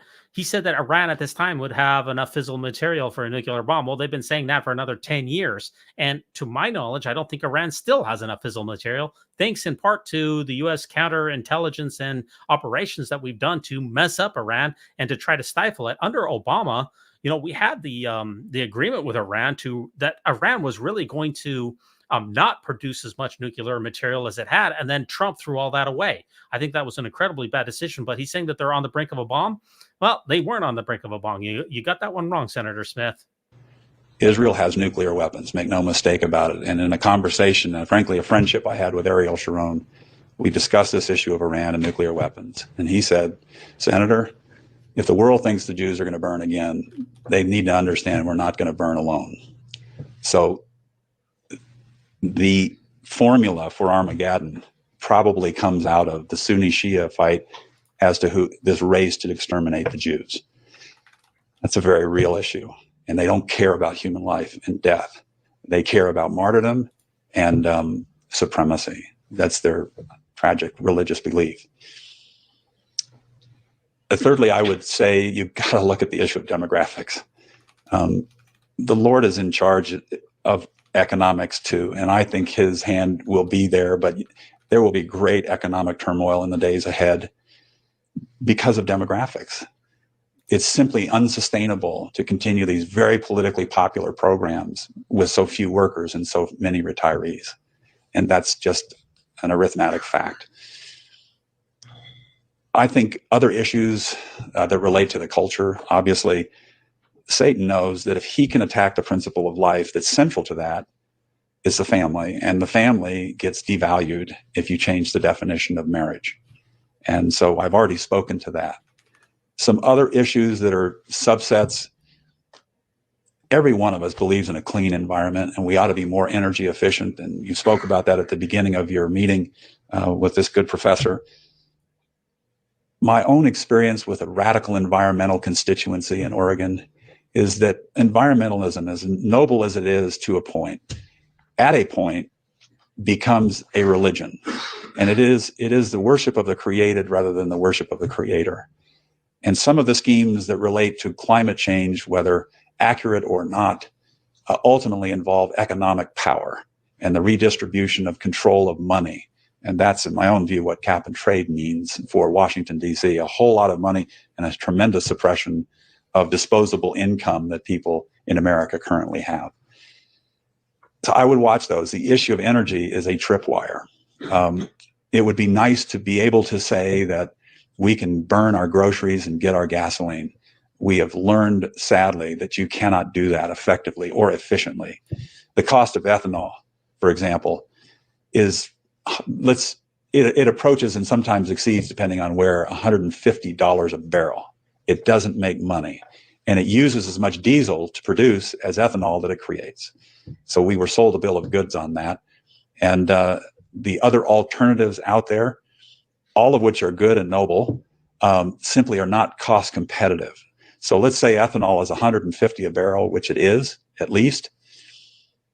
Saudi cost of lift in light crude is $2 a barrel. You got a big gap there.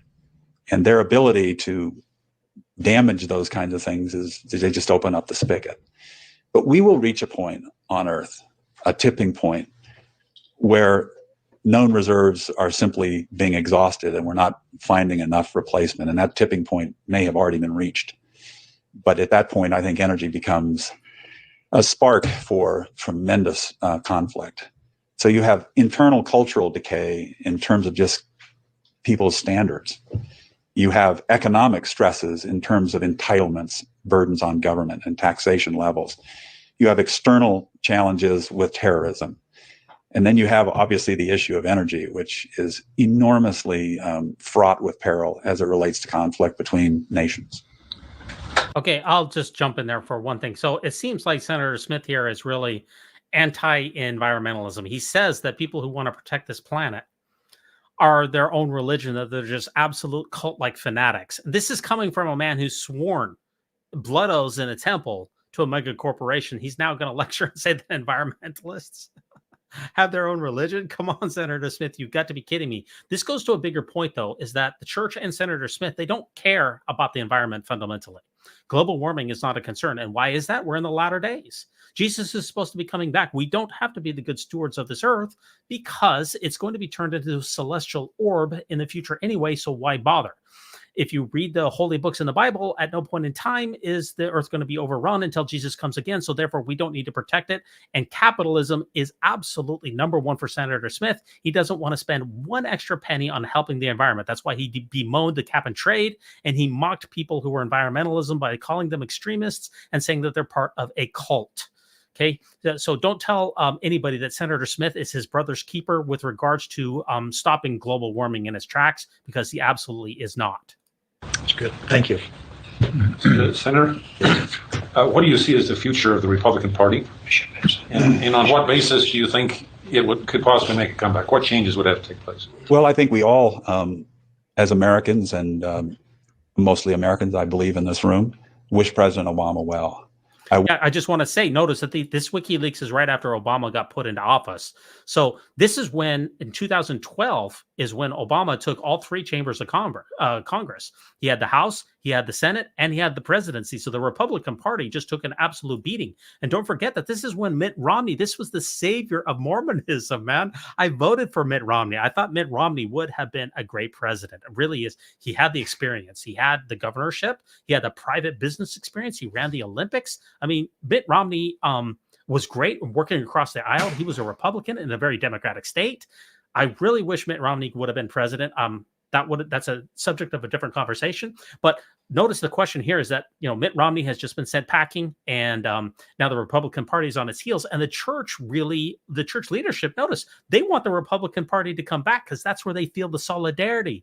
These guys are almost all Republicans in this inside of this church office building. They're concerned about republicanism. And notice once again that we're not talking about what can the church do for anyone. It's not about what the church can do. It's about what people can do for the church. Wish I had more confidence in this economic stimulus plan that is out there. But candidly, everything in that bill is pent-up spending demand that President Bush and Republicans denied Democrats for the last 8 years. There's little in it that has anything to do with stimulus. And tragically, all of this $800 billion goes into baseline funding. They're not going to cut this next year. And this is unbacked money. There aren't the tax revenues to support it. And the Chinese and the Saudis are not buying our debt like they used to. And so they will print paper and it will create inflation. This is generational larceny that is occurring. And it is accelerated again by our entitlement arithmetic. So while I wish the president well, frankly, my confidence in this succeeding is rather small. But what I do believe, the Republican Party will eventually be able to come back based upon Obama's success or lack of it. And, there is opposition in all things, and that certainly is true in politics. And Obama has created something of a nightmare of expectations. As those are not met, he will run into more and more political headwinds. And as that occurs, the Republican Party will rise again. In its same form? Well, I'll just comment on this too, just because it's my show. So what can I tell you? Yeah, I mean, the entitlement programs in the United States are out of control. Medicare is gobbling up more and more of the federal budget. Medicaid is also gobbling up a lot of the budget. The military industrial complex is gobbling up all of these programs here. Social Security is going insolvent.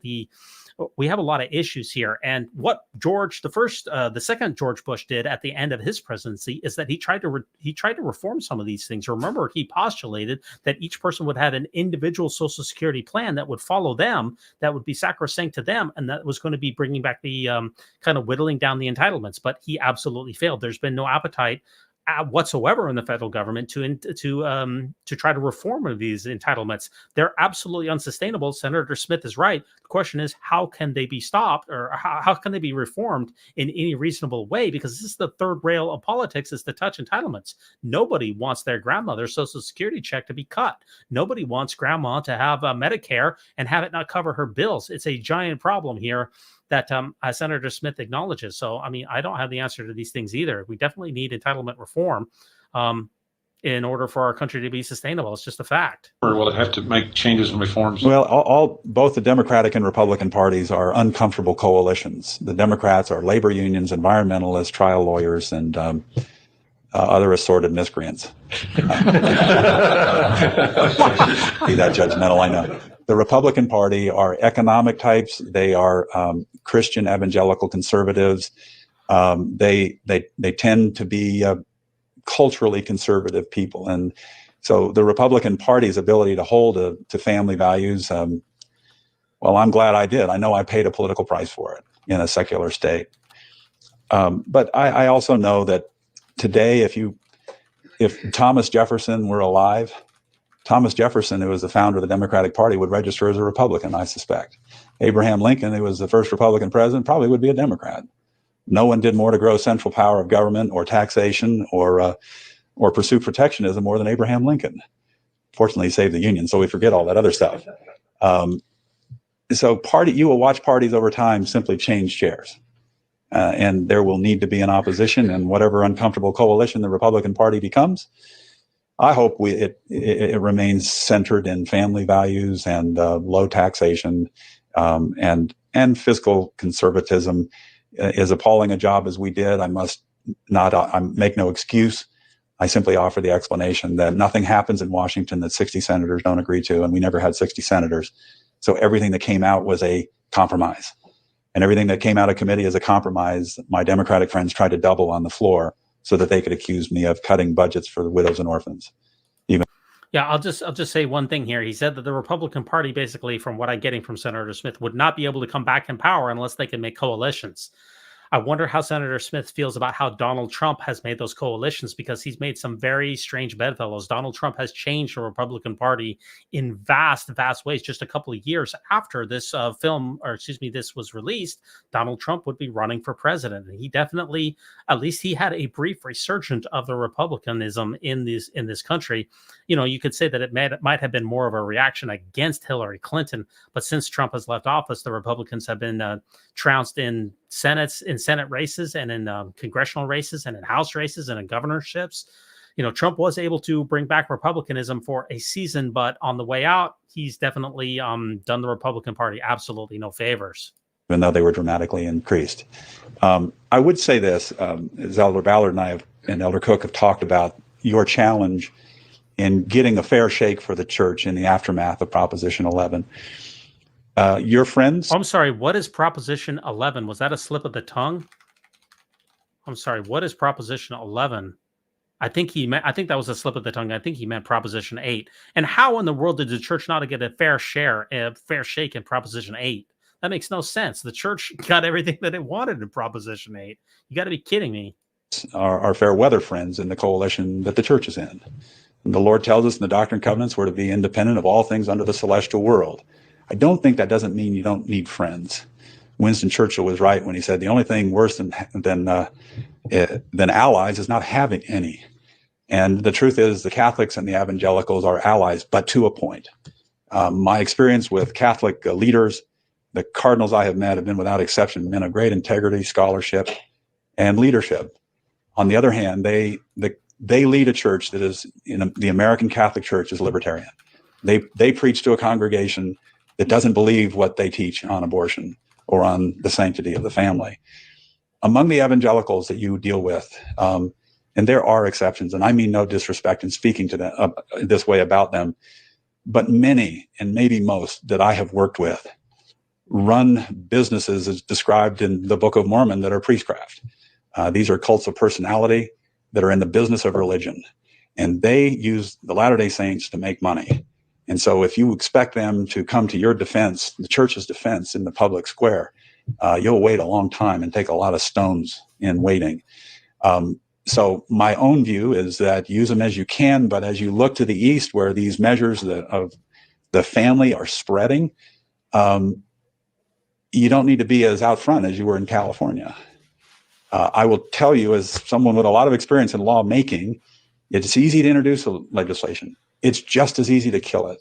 And where you will find your most likely success in killing legislation that goes after the principle of life is in going to the Catholic fathers and saying, who are your state reps and state senators in New York who know how to kill a bill on a basis of a moral principle essential to the health of the American people? And you can do it very quickly with them that way. And you can do it arm in arm with them. You go to the South and there are Southern Baptists who will meet with you on those terms and help us find the people, the legislators who know how to get it done. And that will lower the profile of the church a little bit, take down the temperature a little bit. But I want to tell you as a member of the rank and file of the church, I'm so proud of what you did in standing up to this principle. And yes, there's downside, but there's upside. You represent a significant temporal force west of the Mississippi that the world has taken notice of. And so there's always some good and some bad in politics. And the Republican Party will rise, but the Church of Jesus Christ of Latter-day Saints will win in the end. Bishop, you had a question. He's responding. I was going to ask about the stimulus package. I think we understand how he feels about that now. I would not have voted for it. But that isn't to say there are not many things in there that are worthy. But it is hard for me to understand how this stimulates. You all are very wise men and many school in economics. If you want to help, this is why I registered as a Republican, along with some family value reasons. If you want to help grow opportunity, remember that every dollar that is in a community will turn over in a multiplier effect 4 times. If you take that dollar to Washington, D.C., if you're lucky, you'll get 20 cents back, and it will turn over in that community 1 time. So if you believe that government actually runs the economy and creates jobs, then send it to Washington. But if you really want to help people with opportunity and growth, trust them to leave the money at home, because it will do more good for more people more of the time.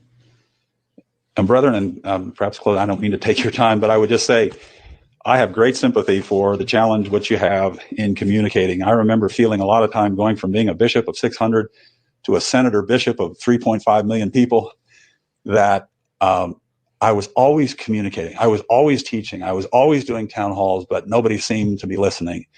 It's kind of like being the undertaker, the greenskeeper in a cemetery. You're in charge, but nobody's listening. I say that because I know you're teaching our kids, not just what marriage definition is, but the why. But you can't quit. It has to be repeated with simplicity and clarity. You can't quit. The church has now quit that. The church won't touch the same-sex marriage with the 10-foot pole now. They've gone quiet on it. They won't talk about it anymore. Apparently, now that it's been enshrined in the law in the United States, the Lord doesn't care about it anymore because it's never brought up. It's amazing how the times change, huh? And at stake is the family. And if the devil wins the war over the family, he's won. Thank you. God bless. Yeah, let's blame everything on this is a 2009, and we're going to blame everything bad on an invisible demon. Solid reasoning there, Senator Smith. Ralph, did you want to make any comments? I think I've reflected my views in my introduction of the senator, and this is, I believe, Grant Hardy, who is the church's PR man. Again, what I just can't stress what it means to the Church of Jesus Christ of Latter-day Saints to have which we've had five temple recommend carrying high priests in the United States Senate, and a large number in the House of Representatives. What it means to the transaction of business, to have access, to be able to influence decisions, to reach beyond our shores. And as I said in my introduction, what Senator Smith has done, and I can say the same for our other brethren of both parties, it is of inestimable value to this church. And I hope that in the days and years ahead, that the miracle of these brethren being in Washington will be repeated, and that worthy brothers and sisters of this church in this country and in other lands will rise up and find ways to be in elective office and to be able to help carry the burden, because there is a political and economic component that is vital in how the church operates, and some of the critical gating decisions that are made as the church enters other countries, how it exists, what we can do in this country. I think there have been, and Elder Wickman is an eyewitness of this, so there are things that are miraculous that have happened for the church. And I go back to what I used to hear Elder Neil Maxwell say so often, that the Lord is in the details. And I'll just do a quick interruption here. Some people say, he brought up Elder Maxwell, who famously said people who leave the church can't leave it alone. And some, people out there, true believing members, will say, why do you bother with critiquing the church's policies, the church's positions now? Why don't you just let me believe what I want to believe and live my religion and just leave me alone?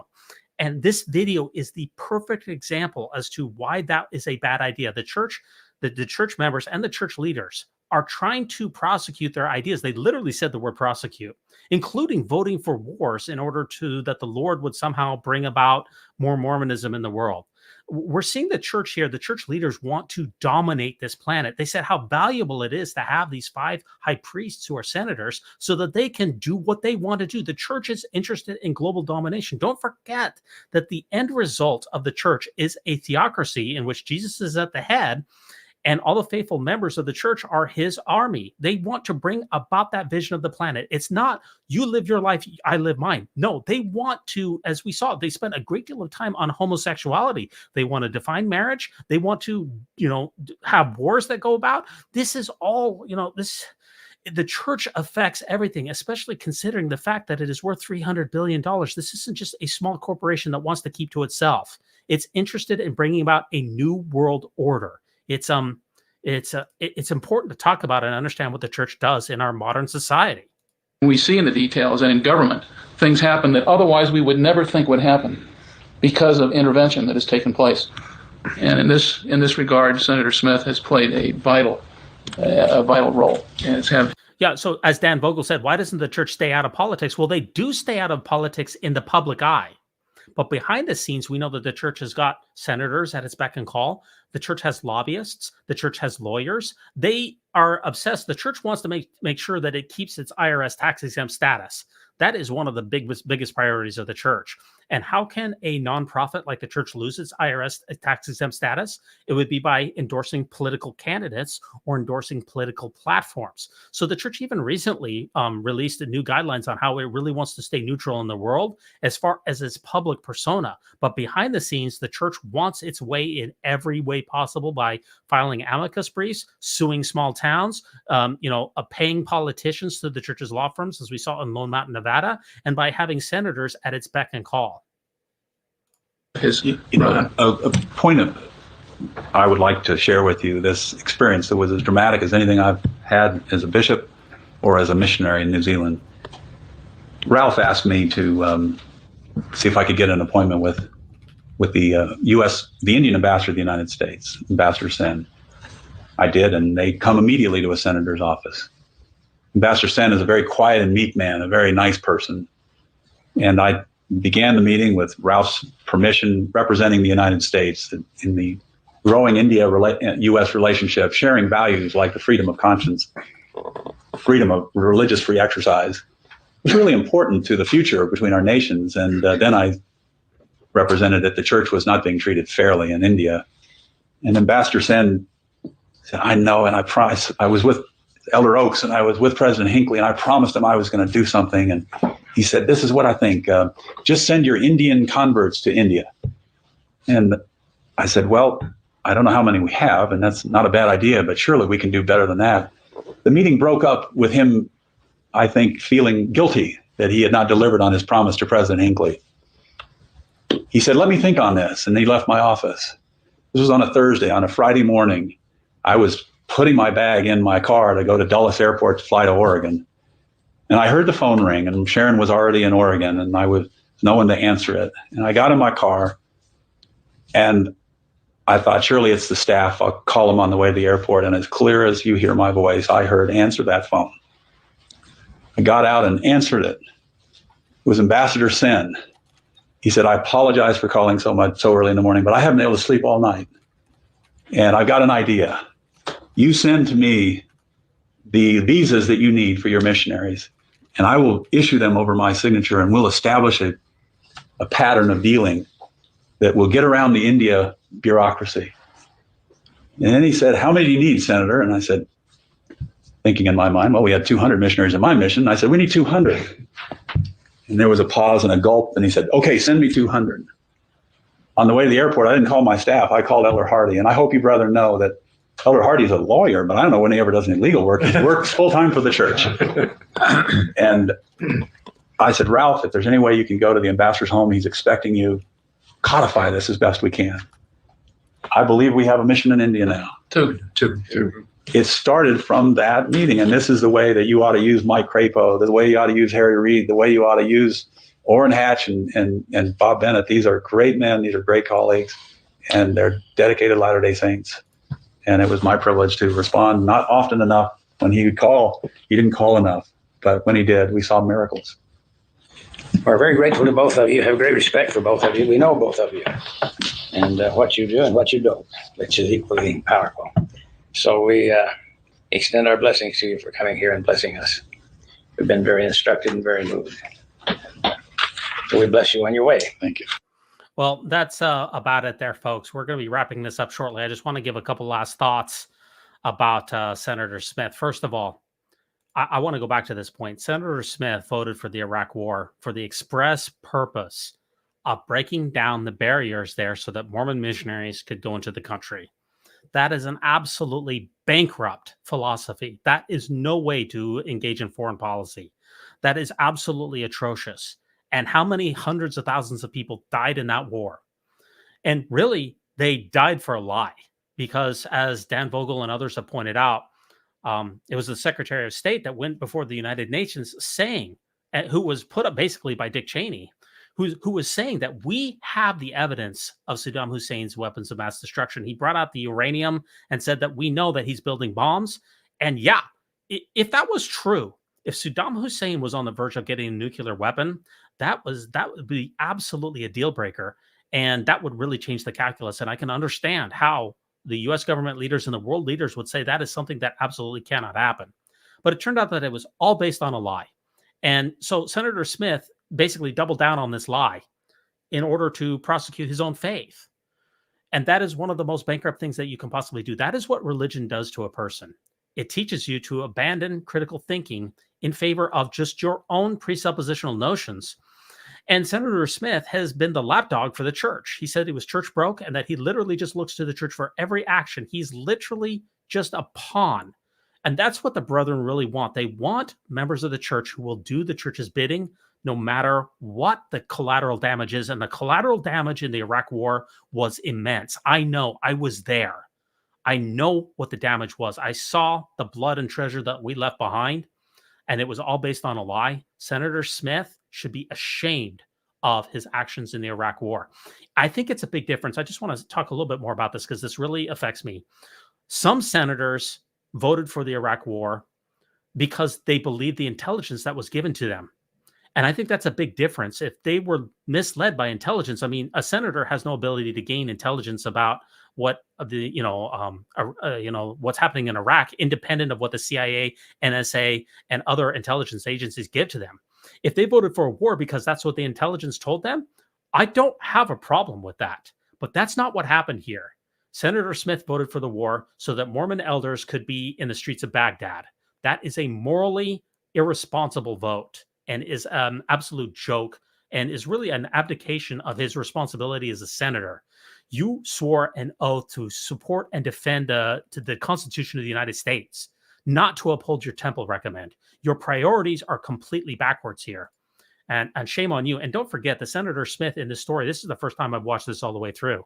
He then told this faith-promoting story about how he went to Kirkuk in Iraq, which is not the hottest spot in Iraq, I must mention and tell you, since I spent quite a bit of time in the country myself. And how he was the hero of the story and that he faced danger and he did it all for the Lord so that a couple of folks from Kurdistan could get baptized. And that he sacrificed all this stuff and that he has a vision for the future of how everyone in Iraq is going to eventually be a Mormon. And guess what? We're not in Iraq right now, and we have no plans of being in Iraq. Literally, the only country that we're in the Middle East is Dubai, and we only have a few hundred members of the church there.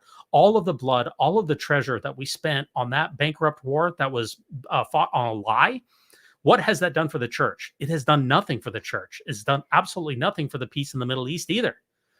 I mean, it's hard to talk about a hypothetical, but will the Middle East be better off if we had never went into Iraq? That's a difficult question. It's one that we will never really be able to answer. But it's because of morally bankrupt votes like Senator Smith that caused the immense amount of suffering that took place in that war. I also want to say that Senator Smith has punted on one of the biggest aspects of our time, and that's climate change. He bemoaned the cult of climate change and said that it's all just some kind of a socialist conspiracy and that he feels no need to protect our planet from the effects of climate change, which are absolutely demonstrable and could lead to serious issues. We have a runaway greenhouse effect that is taking place on this planet, and Senator Smith decides to take absolutely no responsibility for that whatsoever. This is one of the biggest issues of our time, and he just doesn't think it's a big issue. That's also a legacy item for him that is not going to age very well. He also wanted to talk about the evils of social programs. Look, yeah, we have problems in our entitlement programs in the United States. Medicare is running out of money. Social Security, parts of it already have run out of money, especially the disability. The Medicaid, Medicare, all of these entitlement programs are running amok. So, Senator Smith, what is your solution to fixing the problem? It's easy enough to parrot back the President Benson idea that, we should have the evils of the dole and everyone should pay their way. I understand that. I agree with you. Capitalism is the best system that has ever been conceived of on this planet to take care of people. What's the old joke is that socialism works really well until you run out of somebody else's money. I agree with you. Senator Smith postulated no solution to reforming the entitlement program. Well, so much for your help there. That doesn't do us any good. We know the entitlements in the United States have an issue. What's your solution? He didn't give one. And finally, a couple other things. He put the church above his political office. That's not what we elected you to do, Senator Smith. We expect you to represent your 3.5 million constituents, not these 12 shriveled up white guys in Salt Lake City. That's not who your priority is to. Your priority is to your oath of office, not to your temple recommend. You have things absolutely backwards, and shame on you. And also, one other thing is he referenced Mike Crapo. For those of you not in the know out there, Mike Crapo was the Idaho senator, and he was disgraced out of office. He was for those of you out there, Mike Crapo, his scandal on January. Yeah, this is on January. Not long after this video, January 4th, 2013, Mike Crapo, who was a high priest and a member of the Church of Jesus Christ of Latter-day Saints, he pled guilty to DUI in connection with a incident and received the standard punishment for a first-time offender in Virginia. He issued a public apology after his arrest, but he also had other scandals that talked about he had an investment scam of $250,000, and I think that he had a sex scam as well. He had a bunch of stuff in here, complaints against his controversial condo. He was basically disgraced here. He supposedly solicited a prostitute and some other things, a DUI. Mike Crapo isn't anybody that anybody should be trotting out as an example for us to follow. But because he's a Mormon, therefore we get to look past all of his beliefs. Let me just read any of these last comments here. I want to thank Chief Dixon for his service in Iraq in particular. I appreciate your service there, my friend. Sometimes we can catch up on that. We have some differences of opinion, but that's no problem. It's all good in the woods here. Yeah, and as Dan Vogel said, as far as the Iraq War, they didn't have good evidence for the Iraq War, and Colin Powell, the Secretary of State, presented the fake evidence, and apparently it was Dick Cheney who put him up to that. So that's a stain on his legacy, and we need our United States government. We pay billions, tens of billions, hundreds of billions of dollars every single year so that we're supposed to have the best intelligence on the planet.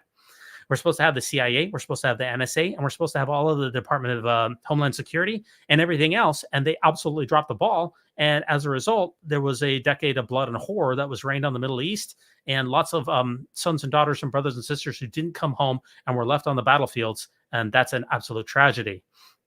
Bush was bent on attacking Iraq and died, and people died for nothing.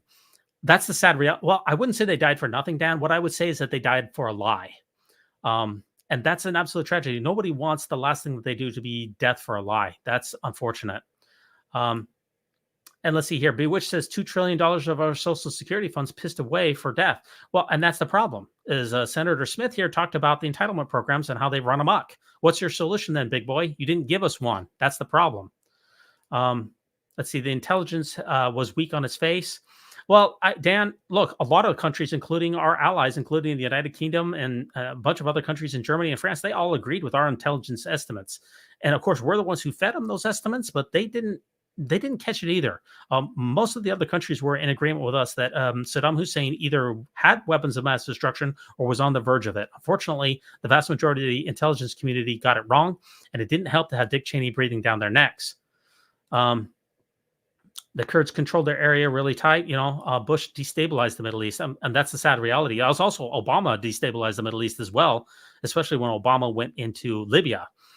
You want to talk about destabilization? When we took out Gaddafi in Libya, that was an incredible destabilization. And the thing about Gaddafi is that Gaddafi was working to get weapons of mass destruction, but we sent the message to Gaddafi that says, if you try to get these weapons of mass destruction, we're going to take you out. So he backed off. It had been years since Gaddafi had done anything with regards to weapons of mass destruction. We knew that for a fact, but instead we went in there anyway, and it yielded an incredible. Now, Libya is an absolute vacuum. It is a vacuous place and full of anarchy. So yeah, Bush screwed up the Middle East, and Obama screwed up the Middle East. And then when Biden pulled out of Afghanistan suddenly in 2021, and he just did so suddenly, he messed up the Middle East. We have a history of absolutely screwing things up in the Middle East that is unbelievable. And it's thanks to people who voted for, like Senator Smith, who voted for this war for bad reasons, that this all got started. It's really a chain reaction. And I agree, Dan, that social programs are not socialism in general. They can be turned into socialism depending on how difficult they are. If you look at some of the European countries out there, some of the tax brackets for the rich people out there, and some of those countries, like Switzerland and Sweden, rather, and Norway, some of the tax brackets for those rich people out there are up to 80%. So you have to be careful that social programs can turn into socialism if you're taking too much money out of people's pockets. As Lee Mortensen said, climate change now, the church will need to use its billions to move the Mesa Temple or Flagstaff or Alaska. Not sure. Other sheep. Oh man, you had me at shriveled up white guys. That's one of my favorite sayings. Maybe I shouldn't use it. That's probably ageist and inappropriate. So what can I tell you? Crapo has been in since 1999. Yeah. And he's had quite a few scandals, including that DUI. That's interesting. Chief Dixon, Powell was considered a hero from Desert Storm, and that's why he was put before Congress. Agreed. Colin Powell was a brilliant, brilliant man. He could have been a presidential contender until he didn't do his job. This was the most important job that he ever had out of the many jobs that he had, and he screwed the pooch on that one. And yes, Cheney was running the program. That's right. But what we want from the Secretary of State is somebody who can do their due diligence and vet the intelligence, and Colin Powell simply didn't do that, and that's on him. Claymore Powell also said that speech was one of his greatest regrets. Yes, absolutely. Definitely, I can see his, but that's a little consolation for the people who got left behind, who never came home from those wars. It's too little too late. Claymore, it turned him against the GOP. Also, Libya was also getting unstable anyway, I thought, but people use that as an example to entirely dismiss Obama's term. I wouldn't use it to entirely dismiss the term, but when Gaddafi was in power, it was a hell of a lot more stable than when we went in there and just took him out for bad reasons once again. And the fake evidence was discovered less than a month after the invasion of Iraq. That is the sad reality that we all knew too well. And that's the problem here, Dan, is that those of us who were in Iraq, like Chief Dixon and myself, we knew that the intelligence was wrong when we were there. So we were literally there on a lie. And that is one of the saddest things that you can possibly be a part of. I know we got a bit political on this. I'm really glad that we went through this episode. Maybe we'll do this again and look at some of those other Mormon Leaks videos, because I haven't watched them all through. I know we got a little bit political, but I appreciate everybody out there. Thanks so much for joining me on the Mormon News Roundup. We will be back on Sunday night at 9:30 p.m. Eastern Standard Time. If you can hit the like, leave a subscription, on even maybe a donation on our Patreon site, I'd be very grateful for that. Everybody out there, stay safe and so long.